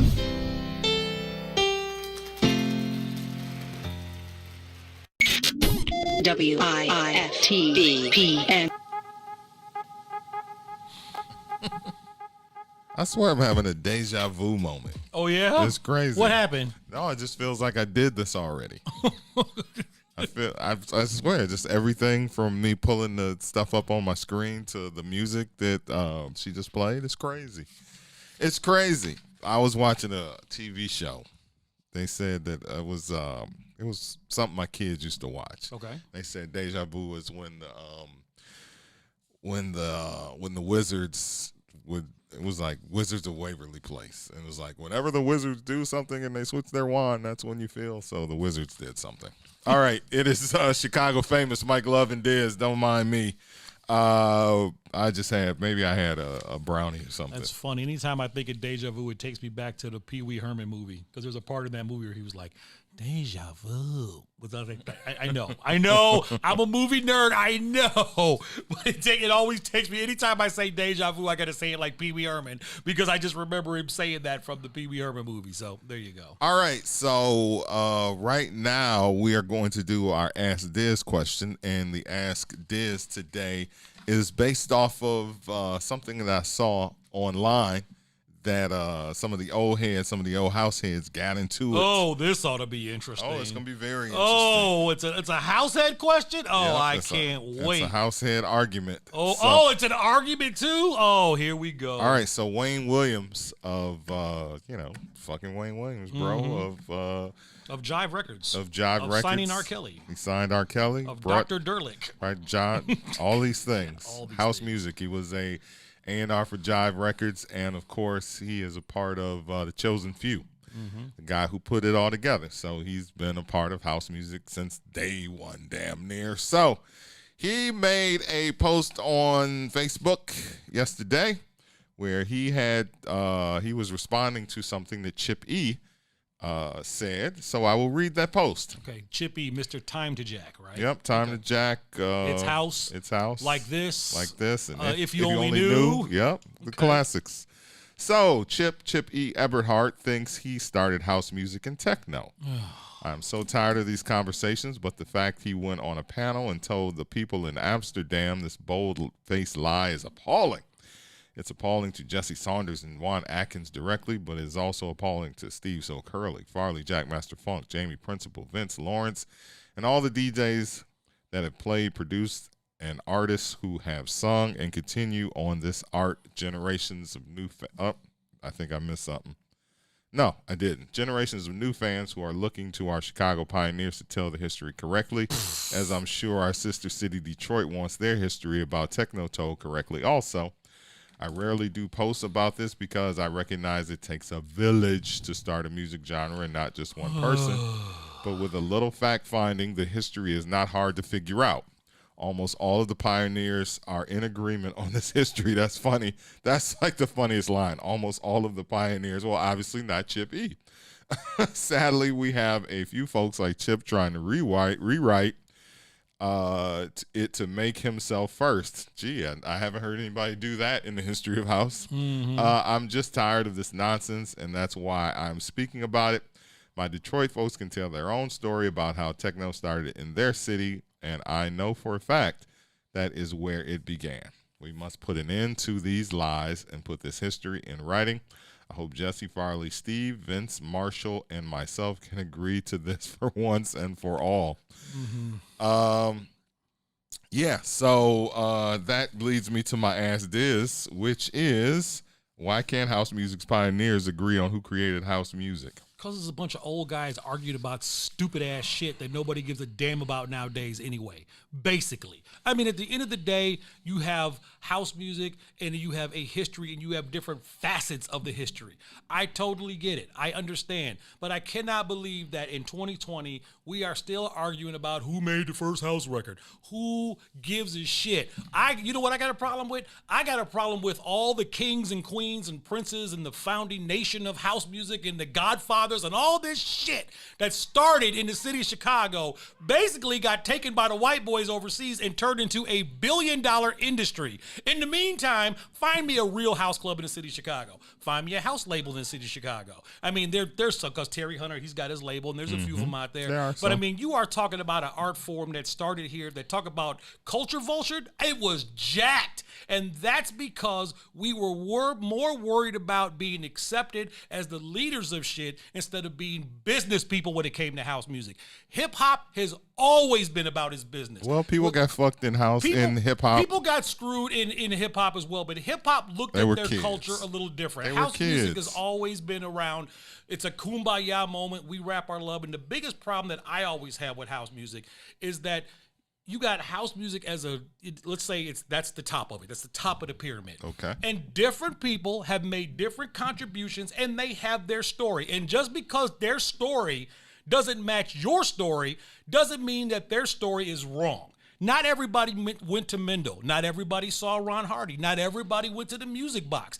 That doesn't lessen their contributions to the art form. Certainly. Okay? So you got people like myself, Roy Davis, Hula, J.R. Jordan. You know where we're from? Way out in the south suburbs.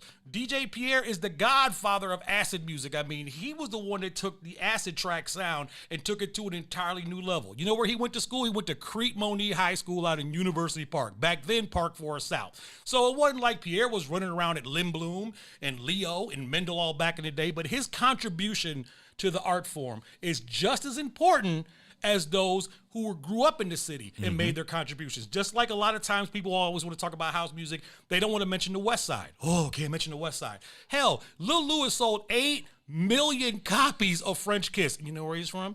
He's from the West Side of Chicago. People will always bring up Frankie Knuckle. They will always bring up Ron Hardy, but nobody will talk about Lil Louis. And that dude's catalog is freaking insane. Now, this is not personal. I mean, sometimes I think it is because Louis is a special guy. He doesn't talk a lot. He doesn't do a lot of interviews. He doesn't intermingle with people. But you can't disrespect him, and you can't take away the contributions he made to the art of house music. And I think everybody wants their story. I think everybody wants their story to be first. Certainly. I think Wayne wants his story to be the first story. And then, okay, well, his story is okay, but our story has to go first. What in reality is, all of these stories built this pyramid that you call house music. So nobody is any less important through their contributions. Like I said, the Hot Mix 5, they got their own story. I mean, they were huge in taking house music out of the clubs and taking it on a national, what do you call it, on a commercial scale. Okay. So I could say. So, you know, people in Waukegan and Kankakee, they weren't going to the Music Box. But Certainly. They got their house music from listening to WBMX. So and the tapes are circulated. That's a great story. You have a whole Latin house community, whether you're talking about Kenny Jason, Martin Boogeyman Luna, you're talking Ralphie Rosario. You know, their contributions to this are incredible. So does their story, like, is it less of a story for them? You know? So, I mean, I always look at it like there's so many puzzle pieces to this. Certainly. And, you know, you're never going to get one person to say, you know, we're the 5 founders of this. It's our story is always first. Because really, everything here played a part in that. Everything played a part, but what about his point, which is simply we are the ones that, or these people are the people that started it. He's like, that's fine. I don't think that Wayne would disagree with you that all of those things are a part of it. But my point is what, you want a started trophy? No. My point, my question is this is the question is why can't they agree on who started? Like hip hop, they have sat down and said, and I don't believe this, like I believe this is bullshit, but I believe that New Yorkers say what New Yorkers say, and then if enough people say it, then it becomes the truth. So there are people in New York that don't buy into that, you know, hip hop started on this day in 1973 at Kool Herc's house at this house party. Like that has been quote unquote accepted, because I think that white people that write stories need to have a nice little bow on shit. Like, where did this start? And that also goes to what I was saying when I had that conversation with Spotify a few years ago. And I refused to get involved in a conversation about who started house music, and that whole house music comes off of, the disco demolition, which I think is bullshit. And I think that's also some shit that New York started to kind of give our story a nice little bow.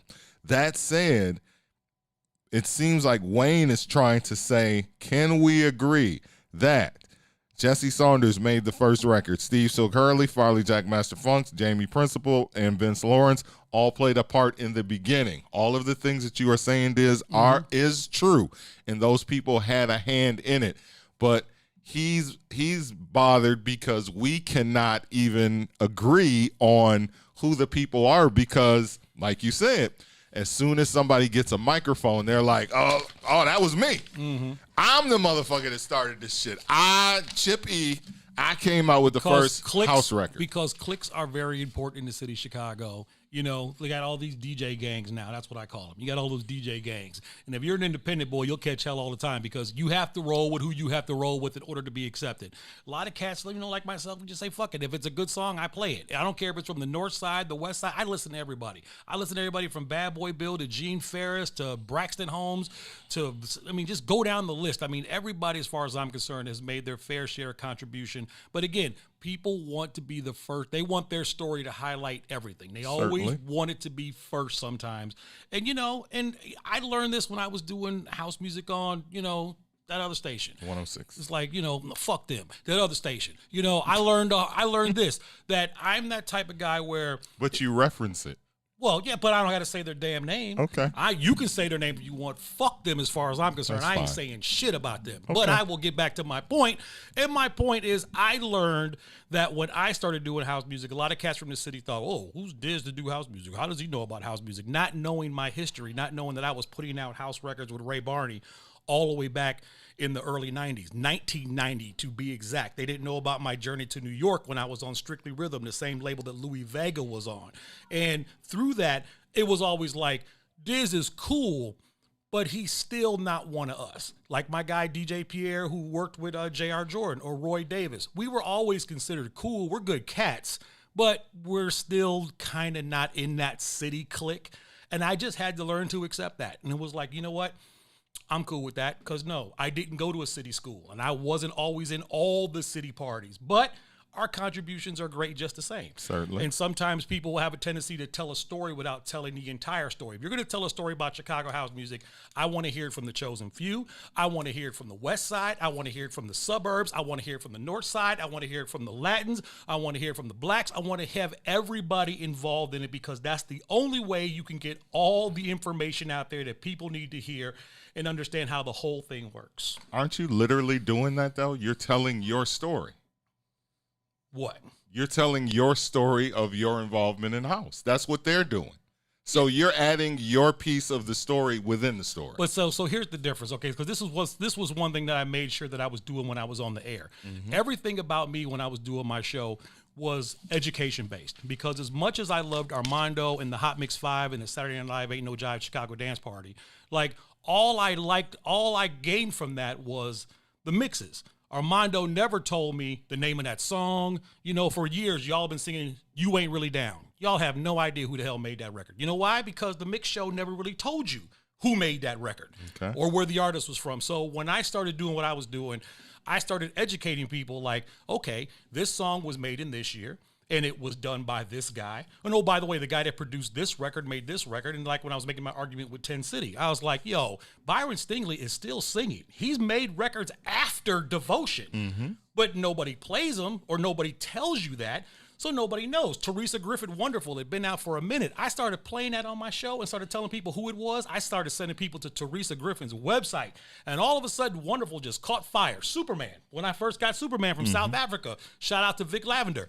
I was like, woo, I'm taking this on the air. Started playing that shit on the radio, and everybody was like, ooh, what is this song? And I was like, that's Superman. It's by Black Coffee. He's a house DJ in South Africa. Oh, by the way, he also made X, Y, Z. And people were like, oh, Okay, so now all of a sudden people started learning about the art, and they were like, okay, well, I'm learning about different DJs, different sides of town, different cultures, what techno is, what deep house is, what tribal house is. And I tried to do that because I always felt that hip hop always did that through people like Funkmaster Flex and Kid Capri, but nobody really did that when it came to house music. So when I was doing what I was doing, I tried to make sure that I got that point across, because my whole thing was to grow this culture, to let people know that it didn't stop in 93. It didn't stop in 2002. It was still going. And just like, those classics like Crystal Waters and Big Fun and Strings of Life, there are new records still coming out every day that you should be aware of. Indeed. So there it is, the history of house. Not really, just how I seen it, you know? But that's what I'm saying. Like that has been and my I'm point. I'm not sitting here saying that, hey, we should be the first story told. I don't give a damn if we don't have to be the first story told. Just make sure that the story is told. That's all I say. I think that, and it seems like everybody has to tell their story, because Wayne Williams' story and your story are two different stories. They're still important to house music, but I can't expect Chip E to tell Wayne Williams' story any more than I can expect you. Like, you might know Wayne Williams' story, but you're like, hey, the South suburbs got something to say in your Andre 3000 voice. Yeah. So and Andre again, 3000 I said can't tell the South Wayne's got something to story, say. and Wayne can't tell my story. But I should be allowed to tell my story. And That's you what I'm are, saying. and you have a platform to do So that. when you put a documentary together or you get a panel together, it should be a real diverse panel. A lot of times when things are put together like this, they're so one-sided. This clique decides they want to put out the history of house, and it's like those 5 or 6 or 10 guys, it's just them guys, and they leave out all the rest of this over here. When there are so many different parts of this, if you really want to do it the right way and have it come out there looking like it's supposed to look, you should reach out to everywhere. Again, that's a business move. I don't got to be friends with people on the north side. I may not know a lot of people on the west side, but if I'm doing a documentary on, let's say, Chicago hip hop, I need to talk to Psychodrama, but I need to talk to Common as well. I can't just do a whole West Side thing and say, this is the only representation of Chicago hip hop, because I would be wrong for that. You have to go touch all those different avenues in order to put out the best product, in order for people to see exactly what you're trying to get across. And I think that throughout the history of house music, as this whole conversation started, is, again, if you can't even get the fucking basic story right, how are you I always say this, Chicago is built on a crooked foundation. So anything built on a crooked foundation is going to be fucked up from the ground up. So if the foundation of the story of house is crooked, you can't ever really expect the story itself to come out the way it should. They're going to go to the people that are plugged the most to the national brand. So a person like Wayne Williams, you said it, first person to start a major label, to sign artists on a major label in Chicago, was Jive Records. So Jive Records, Wayne Williams had a part of that. So guess what? He's going to be a part of the story. He's going to be a person that people come to and say, hey, Wayne, help us to put together a panel of people. And when they come to Wayne, he's going to pull his close net people with him. He's going to go ahead and say, okay, I'm going to pull up Jesse. I'm going to pull up Allen. I'm going to pull up Terry. I'm going to pull up Mike Dunn, because Vince Lawrence. That's his crew. So those are the people that are close to him. Okay. I was always that person where it's like, okay, if you ask me, I'm going to pull a whole bunch of folks, because I'm pulling from there. Because to tell you the truth, I was fascinated with the Detroit sound back in the day. When the Detroit house started moving and people like Kevin Saunders and Derek May and all of them started getting things jumping off, that was a fascinating time. And you may not recognize the names, but I guarantee you, if I start playing a bunch of records, you'd be like, God damn, I've heard those house records a million times. Right. So again, when people have asked me for my judgment on history of house or what I have to say about house music, I like to touch all areas of that. I like to talk about acid. I like to talk about disco, West Side, North Side, record stores. I mean, we all bought records at Imports, but Hot Jams on Archer and Pulaski was just as important as Imports was. Loop, where Jesse and them worked. Metro, I remember June Moon bringing up Metro Music. I remember buying Metro. I bought Farley's first 2 records from Metro Music, actually. Okay. So, I mean, there were all different types of places, all different bricks in this foundation. And if I had to put something out there to the elders of this whole house culture, it would be to make sure you recognize all facets of it. Whatever you decide to do, everybody has a story. Everybody has lent their hand in this art form. And if you're going to do it the right way, speak to everybody about it. So when you say everybody, you mean the South Suburbs or you specifically? No, no, you don't have to speak to me. I mean, you can talk to Roy Davis. You can talk to DJ Pierre. You can talk to Hula. I mean, like I said, they talk about Trax Records and DJ International. Hula Mahone had Clubhouse Records, which gave you Brighter Days, Percolator, New. I mean, damn, there was a point in the 90s where every house record that was bumping came off a Suburban record label. That is so, true. I mean, you know, they have their edge in this too. So, I mean, if you're going to talk, I always say, hey, reach out to as many people and get as many stories and as much background as you can. So, again, you know, like I said, it's not somebody's first story and then everybody else's. It basically tells the story of everybody's contribution. Indeed. And that I hold that for house music. I hold that for hip hop. I hold that for anything. It's like, you know, if you're going to do a cooking class, I mean, you get a bunch of chefs. Don't just take your 3 that are your homies and be like, we're going to talk about we bake the best macaroni and cheese in the world, because there's some cats that have been putting in their culinary skills as well. So, yeah, get them involved as well. All right, there it is. Let's take a break. Let's come back. We'll do headlines and just take it to the end of the show. It's Mike Love and Diz on the What's in It for the Black People Media Network, Chicago Famous. WIFTPM. Hi, I'm Dr. Willie Wilson, and I'm running for U.S. Senate for the state of Illinois. I will never give up on inclusion and equality, prison reform, reduced property taxes, and economic opportunity for all. I want to get to know your neighborhood and the problem that you face every day. And I want to serve every man, woman, and child in the state of Illinois. A vote for me is a vote for you. Paid for by Willie Wilson for Senate 2020. What's up, good people? If you didn't tune in to the last I Said What I Said, here's what you missed. Special thanks to Love McPherson. And when you talk about object sex, you and objectifying that woman, you glorify pieces of her. And let me tell you something. If you think that doesn't matter, it does. And I'm going to tell you why it matters. I looked at a video and I was looking at these young boys, these teenagers, and they were like, do you like black women or white women? I like white women. I like white women. And first I felt some kind of way. Then you know what happened to me? I started listening to them and they said, why did you like the white women? Because they'll do anything for you. Yeah, the white hoes. Bitch, you is a hoe. Oh. Bitch, you is a hoe. And I thought pornography has elevated what the white woman will do for you, the objectifying of her. And this is why we don't realize, even in our spaces, the black man is shut down because he doesn't know the power of his seed like the white man knows the power of his seed. Oh, look. Just like milk. He doesn't realize that you sit up there coming into my neighborhood, objectifying my white women because you say they do it better than your women is a problem. They don't do it to them, but they won't bring that out, and they will not allow you to do that to their women. I said what I said. Herb 2, every Monday, Wednesday, and Friday, right here on What's in It for the Black People Media. Trigger with instructor Mike on Tuesdays and Thursdays, 11 a.m. to 1 p.m. Why? Why? Why? Because someone told a great guy no. No! God, please, no! No! And he told that no and he said, fuck it, I'm gonna go ahead and turn that no into next opportunity. That's the latest book I just released, What I Tell Myself About No, because children who do not understand the power of rejection and the propulsion that occurs inside it becomes adults who can't take rejection, and your next opportunity could be right around the corner if you just understand how to use that no. And that's why we exist at What's in It for the Black People Media Network, because someone took a no and said, I'm gonna create next opportunity. You're not silencing the voice, because that's what's in it for the black people, is the truth. Not always that you want to hear, it's the shit that needs to be said, because our ancestors fought and died to give us the right of access, and who the fuck are you to tell me no? Only on What's in It for the Black People Media Network.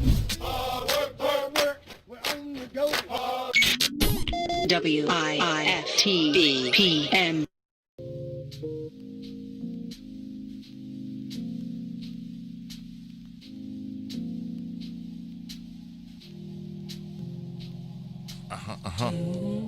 Really? That's what I need. Some yoga music.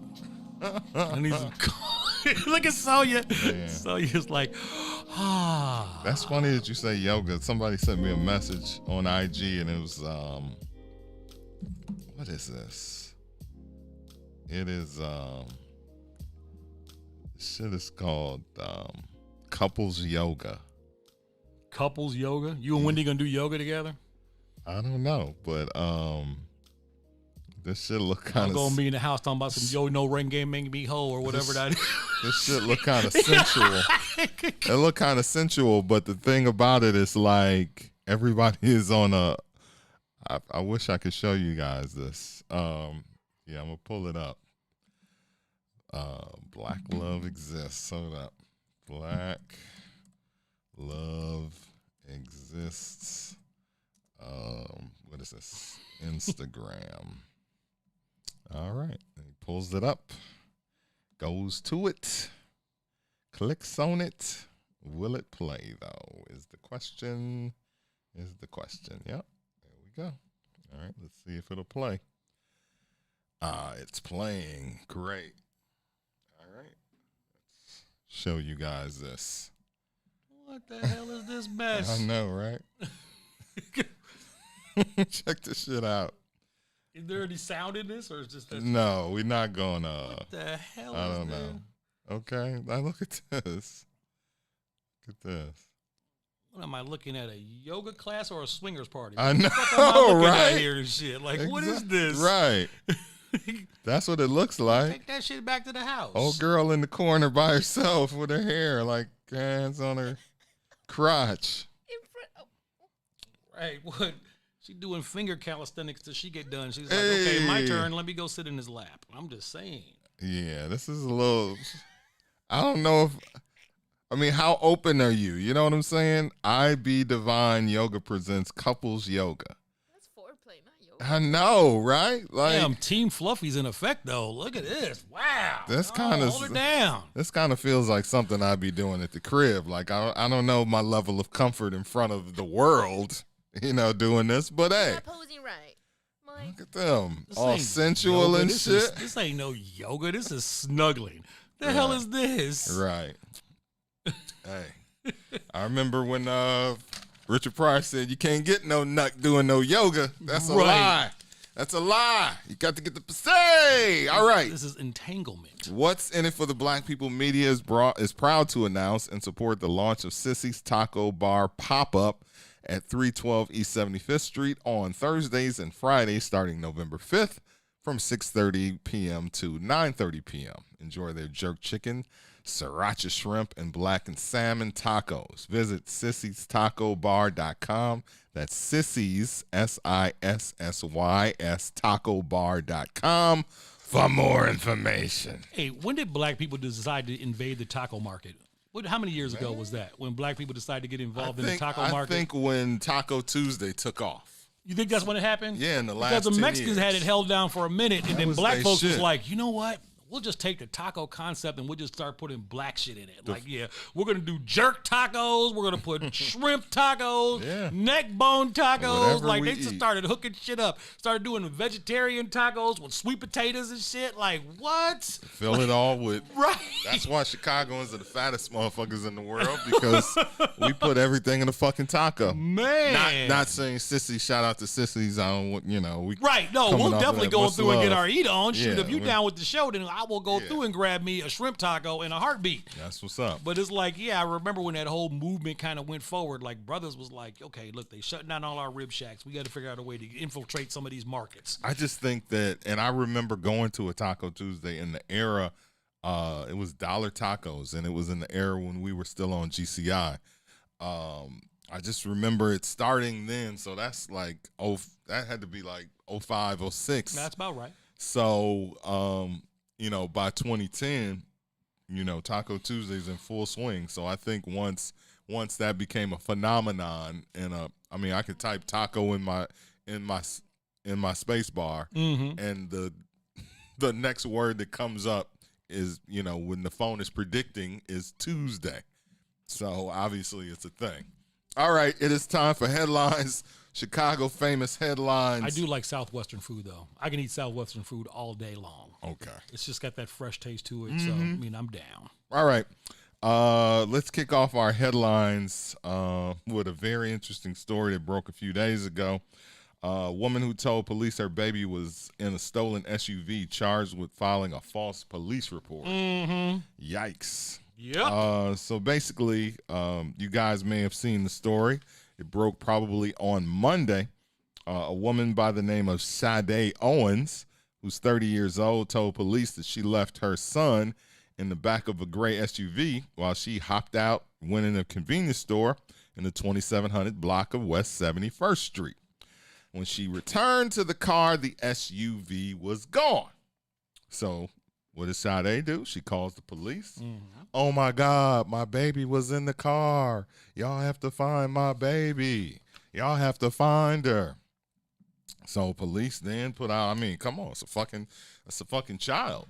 So, you know, normally when people steal a car, you know, they don't want to be they don't want to have a kidnapping beef. No. They put the They kids. are just trying to get from point A to point B. Wherever they get, Commit they a park crime. the car, get out the car, run, leave the kid in the car. Right. That's what happens. Right. Or they put the kid out of the car. Right. So they turn around, see, oh shit, it's a kid in the car. Pull over, put him out, keep Put rolling. him out. Yeah, because you don't want that kind of, you know. Nobody wants that smoke. You don't It's want like, that smoke. I'm just trying to get away from the current situation. That's what I'm trying to do. You don't want a kidnapping beef, you know, added on top of carjacking or joyriding, as they said in Mensa Society. Simple joyriding. So, as it turns out, the baby was never in the car whole time. The baby was at the sitter. From what I understand, and police have not released this information, it seems that Sade was trying to get the police to get to her a little quicker. And how do you do that? You tell the police that my baby was in the car. She wanted to see if she could get her car back quicker by telling the police, oh, they got my baby too. So, of course, they're going to find your car fast then. Right. Unfortunately, that's against the law.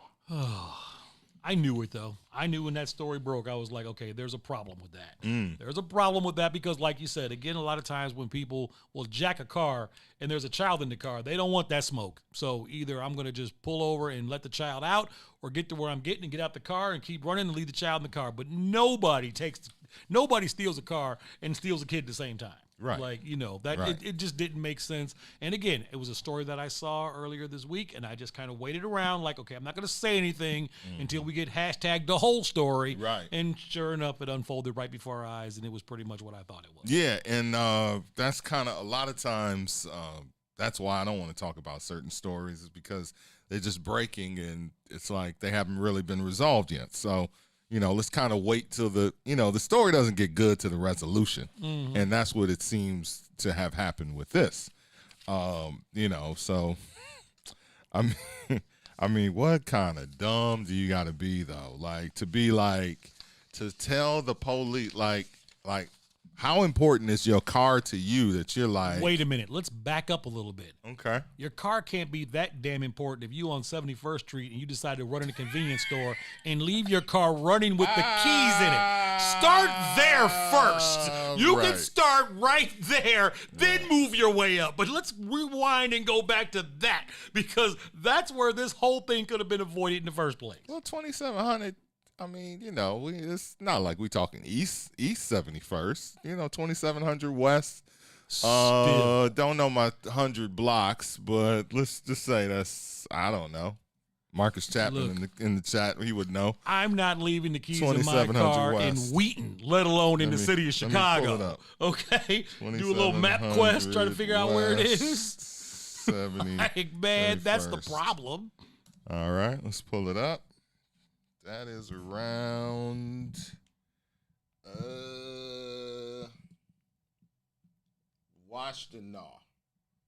Washtenaw-esque. All right. Anybody live over in that area? Marquette Park. Anybody in the chat live in that area? That's- Put it in the chat and let us know. What do you think? What is that? Kind of Popeyes? What's over there? I'm trying to think. I'm not Inglewood? That's kind of Inglewoodish. Inglewood. Kind of Inglewoodish. Off California. Okay, off California. Thank you. Thank you, people. It's past Western, off California. Okay. So All right. So there you go. So anywhere on 71st, though, I do agree with that. I would not be leaving my car running on 71st in anything. I don't give a fuck if it was 71st and Pulaski. I don't give a fuck if it was... I don't care if it's Winnetka. I am not leaving the keys nor the car running Winnetka, anywhere, you're okay? good. You're good at Winnetka. I'm just saying. All right. Very interesting flip. I got gum in my mouth. Forgive me. Gum. You still chew gum? Gum, man. Yeah. Chewing gum. I didn't think grown folks still chewed gum. Where does that even come from? I don't Like, know. I'm just like, I everybody can't chews- think of the last time I seen a grown person chew I've gum. been chewing gum this whole time. I mean, gum was a big deal back in the big red juicy fruit days, but I can't think of the last time I went to a store and I saw somebody say, "Hey, let me get this pack of gum."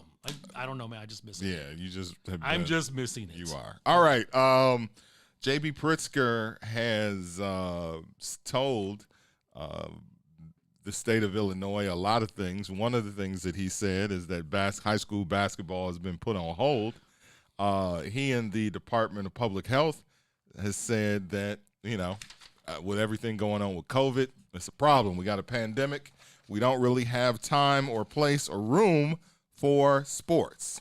And this is right, and we kind of touched on this yesterday. Mm-hmm. This is right before the governing body of sports in the state of Illinois, the ISHA, the IHSA, said that, hey, we're getting ready to kick off practice in a couple of weeks. Well, it turns out that the IHSA has released a statement, and they said, fuck what Pritzker talking about. We playing basketball. Told you. We playing basketball. Them downstate little communities, no, they're playing. They do not want to be penalized because of the city of Chicago. Yeah, but Because they this all is think- everywhere, though. But again, down south, down in Southern Illinois, all those places, they got a real problem with the city of Chicago. They always think that all the pain that they suffer and everything they go through is a result of the city of Chicago. And they know Pritzker standing up there with Lori Lightfoot all the time and up here politicking, doing this thing. So I already told you, like, you ain't cutting off their Friday night lights or whatever they got going on. They going to figure out a way to make it happen. Right. So the thing, though, with COVID and all of the things that's going, and this is the smart thing, because that is a very valid point, that people in other parts of the state look at Chicago. So what Pritzker did is said, he pulled out the map and he pulled out all of the regions and said, guess what? Your region too is fucked up. All of the regions in the state of Illinois are up, every single one. So all of these things that all of the statutes that we're changing and all the things that we're pulling, they apply to everyone, not just region, the Chicago region, but all of the regions. So you would think that would be like, oh, okay, well, yeah, you're right. But downstate, they already hate him in a different part, and they're starting to hate him here as well. So what you're seeing is now there's going to be a lot of pushback. Mm-hmm. Now these businesses and sports, people are they're tired of being told, all right, shelter in place. So here's the problem. So here you are, a student down at Shelbyville High, down in Southern Illinois, and you got a really good football team, and you want to get out there and play, and the governor tells you, no, we're shutting it all down. There's no sports for you. Yet the Fighting Illini are out there playing. Eastern Illinois is out there playing. The Chicago Bears are playing. So because all of them are out there, they're not in the state of Illinois? I'm sorry. I mean, isn't U of I in the state? Isn't Northwestern in the state? So if we're all shut down, then how come they're not shut down? Oh, I'm sorry. Are they in our region? Oh, I believe they are in our region. So if they're playing, you damn right our town is playing, because again, these little small towns, that's their lifeblood for them. That's what they live for. You got a community of like 800 people. They live for their basketball or their football or their track team. Right. Their whole world revolves around that whole thing. So they look out and they're like, hell, shit, Eastern Illinois is playing a game and they're like 8 miles away from us, and you tell us we can't play? No, fuck that, we're playing. So that's the problem that you got going on here. Yeah, it certainly is. It certainly is. Obviously, there's a lot more high schools and high school sports than college sports. Like, Wisconsin just postponed the game because of COVID. The University of Wisconsin, who is in the Big Ten, was scheduled to play Nebraska this weekend. And that game has been postponed indefinitely. Probably it's not going to be played at all because of COVID. So they're going to make them take 10 days to shelter in place, and who knows what's going to happen. So I guess on a small scale, you have that, where it's Big Ten football. There's a small number of teams, versus a statewide state full of basketball players where they feel like it's going to get out of control. I don't agree with any of it. For the record, I just, I said this when we had June Moon up here. I think this is all part of the grand plan of the big reset. So did you see the shit show that broke out on the World Series last night, though? I mean, it's funny because that story is just starting to get a lot of traction, but last night it was really crazy. So the player that got COVID. Right. So in the 8th inning of the World Series, the Dodgers had to pull an outfielder out of the game because they found out he tested positive for COVID. And the world was like, wait a minute, in the middle of the game. Right. Exactly. That's so crazy. Basically, the Dodgers organization probably knew, MLB probably knew, but they didn't want to have to reschedule the World Series. They didn't want to have to put the World Series on hold for 2 weeks or quarantine a team all of a sudden because they already had everything in place and they were just trying to finish up baseball season. So they just went ahead and rolled it out anyway, and then it would look like the Dodgers were going to go ahead with it. Then they were like, okay, you know what? Pull him off the field real quick, and then they're going to let us know that he tested positive for COVID. Right. Like, again, they just run the COVID result down in the middle of the game? So, yeah, it's a big deal in sports right now because they're just like, with all the technology and everything that's going on, how in the world did you allow a game to go on and let a guy go out and play all the way up to the 8th inning of a game without, knowing what the status, what his COVID status was? And then after the game, there's a picture of him kissing his girlfriend or wife in celebration because congratulations to the Los Angeles Dodgers. They won their first World Series since 1988. And this same player, whose name I don't know. Right. I know it. It's on the tip of my brain, but it's just there's a picture of him in the team picture, the same guy that they pulled for COVID. Now he's celebrating with his teammates, and not only that, he's kissing a woman. Hope she doesn't have the Rona. Right. So, yeah, that's been running rampant on ESPN and all the sport networks. Like, for real? Absolutely. Like, that's how this happened because, MLB put those rules in place to have the whole bubble thing going on and not let the players go out. They was like, fuck that. And then in the 8th inning, they're like, yeah, he's got to come off the field because we found out he's positive for COVID. That's just crazy. That is absolutely crazy. But, again, COVID, man. Are you going to let COVID stop the show? Houston Texans player test positive for COVID. Oh, no. Who's that? Facility Please, nobody on my fantasy team. Who's that? Did they say? I don't know. No, they didn't say. Oh, okay. Because they would say the name. So they just say Texans player. I'm kind of scrolling to make sure that there's no stories that have broken, no breaking news while we're on the air. Hey, don't forget, if you didn't check out the first hour of the show or the second hour of the show, you can always go back and check the rewind. We talked to our man, J.R. Jordan, earlier. We talked to his sister as well. She was giving you some really healthy health tips. Yes. We also did Smash and Pass. That was a first-time event here on Chicago Famous. Do that again. From 3 to 3:30 because we were basically talking about the algorithm that all of you all have been suckered into via Facebook, the 5-look challenge, where everybody thinks it's cute to post their 5 pictures, not understanding the end game, which is the algorithms and what they are taking from your personal information and how they will probably use that to tell you that the election has been rigged and put Donald Trump back in office. So those were all the things that we talked about earlier in the show. And if you missed it, all you got to do is catch us on YouTube or go back on the Facebook page. You can rewatch it live, leave all your comments and put your suggestions in there as well. We always appreciate the love. Back to more Pritzker news, more COVID restrictions for suburban Cook County. There have been stories that, people have been like, hey, we're not following the rules. We're keeping our restaurants open because if we don't keep our restaurants open, then that's going to be the end of our restaurants. So, Pritzker has announced and warned that he might be pulling some liquor licenses and that the state police would be taking stringent action because, even in Orland Park, where a lot of these stories are coming from, the south suburbs, there are business owners that are like, well, fuck that. We staying open, and we're not serving outside as well, because that's part of the plan. Part of the plan is, these restaurants can be open. They just won't be open for indoor dining. Mm-hmm. So basically people are, like, fuck that, and J.B. Pritzker sees them because it's white privilege, and white people are going on the news and they're saying on the news that they plan on, they're going on the record. That was a business owner from New Lenox, wasn't it? That stood up there and was like, shit. There's been a few of them. We are open. We are open for business. Yeah. So what are the rules in Indiana right now? Do you know? Indiana is 100% open. They're 100% open. Last time I checked.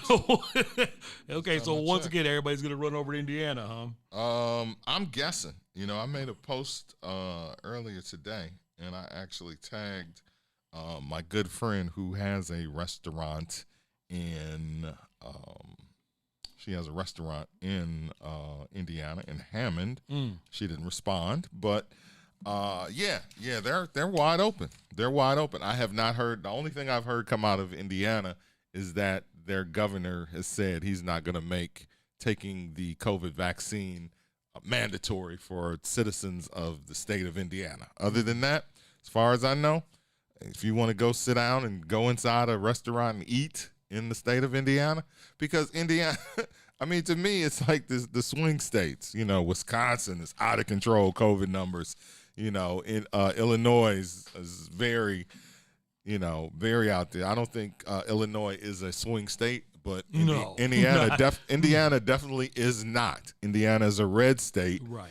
And if you notice, it seems like all of these stories, the things are popping up in Pennsylvania. Yep. You said that They're yesterday. all in swing states. In swing states. Wisconsin, like the 25%, like they're at the 25% mark of, like 25% of the people that took COVID tests tested positive. Are you kidding me? 25%? So that's going to make people fearful of going out to vote on election day. So, which doesn't make any sense, because people are going out to vote now and standing in lines. And you know what I wish the news would tell the truth on? Everybody on the news is talking about, the early voting is record numbers. It's record numbers of early voters, and they're all coming out casting their ballots early. Mm-hmm.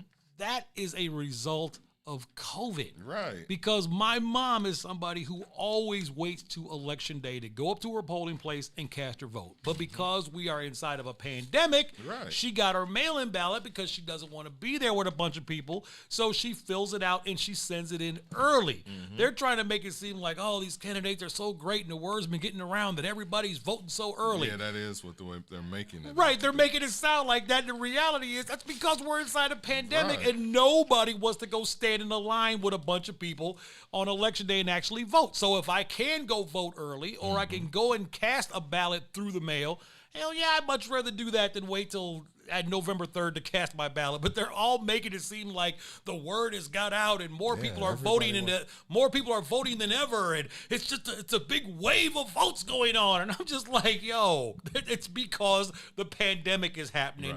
Right. And I know out there in Park Forest, we're full of senior buildings out there. There's like 4 of them. Mm-hmm. And a lot of those seniors, they come over to the farmers market, and all of them have said, I've already mailed my vote in, because most of the time they vote right there on the day in their building. They're like, forget that shit. I'm just going to fill out the form, mail it in early, and there you go. Yeah. So, and people are voting early, but they're voting in record numbers because of the pandemic. But also, this election again, it reminds me of 04 and 08. People came out in record numbers trying to get Obama in, but, also in 04, people came out in record numbers trying to get Bush out.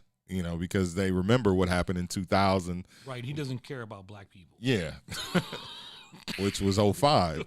So by the time we in 05, we in full. We in the second. We in the second term. We were on the air when that broke. We were on the air. We were on the air when that broke. We got the sound bite and everything. Right, we went right on the air with the sound bite. Like, what the hell did Kanye just say? That was early YouTube. Yep. Early everything. That's crazy. Yes, but the virus doesn't make exceptions. As it turns out, Lori Lightfoot was kind of politely asking the governor like, hey, man, you know, you about to kill Chicago with these restrictions. Like, you shutting down restaurants. Like, I was just only telling people, you know, they was good till 10 o'clock. Yeah, I see Lori playing good cop, bad cop she thing. definitely was, I bro. see her going there like, okay, we're going to do that now. That's what we own. Okay. Right, All acting like, she want to act like, you know. But this is all part of the plan. So after Lori Lightfoot publicly stated that she was hoping that J.B. Pritzker would reconsider the new restrictions on the city.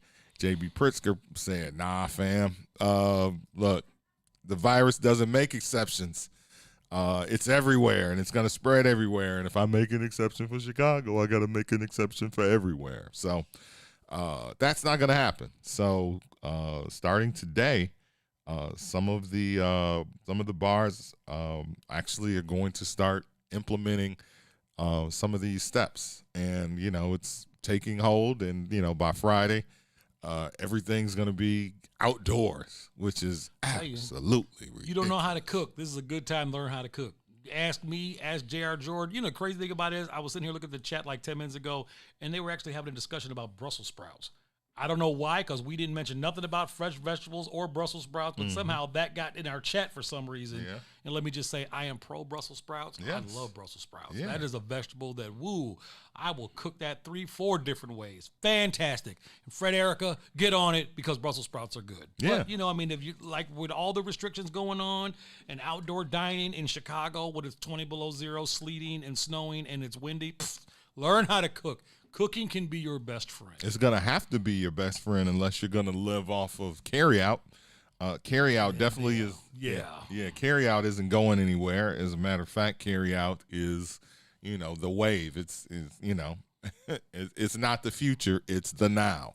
So everything is, you know, trending and moving toward carryout, because who the fuck is going to eat outside? Who's eating outdoors in the pod? Like that.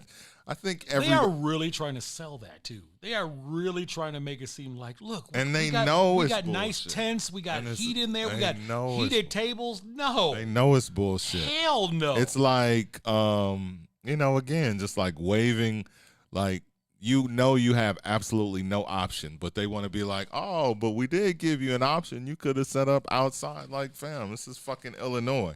Like, you can't set up outside. You can't eat outdoors. You can't set up a pod.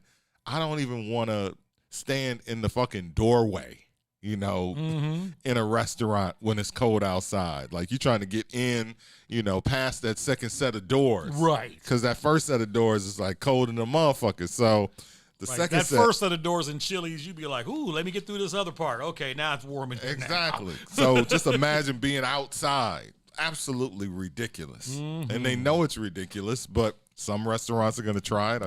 I was watching when I said I saw when Maze was on Windy City Live, and Ryan was talking about, it was Ryan, right?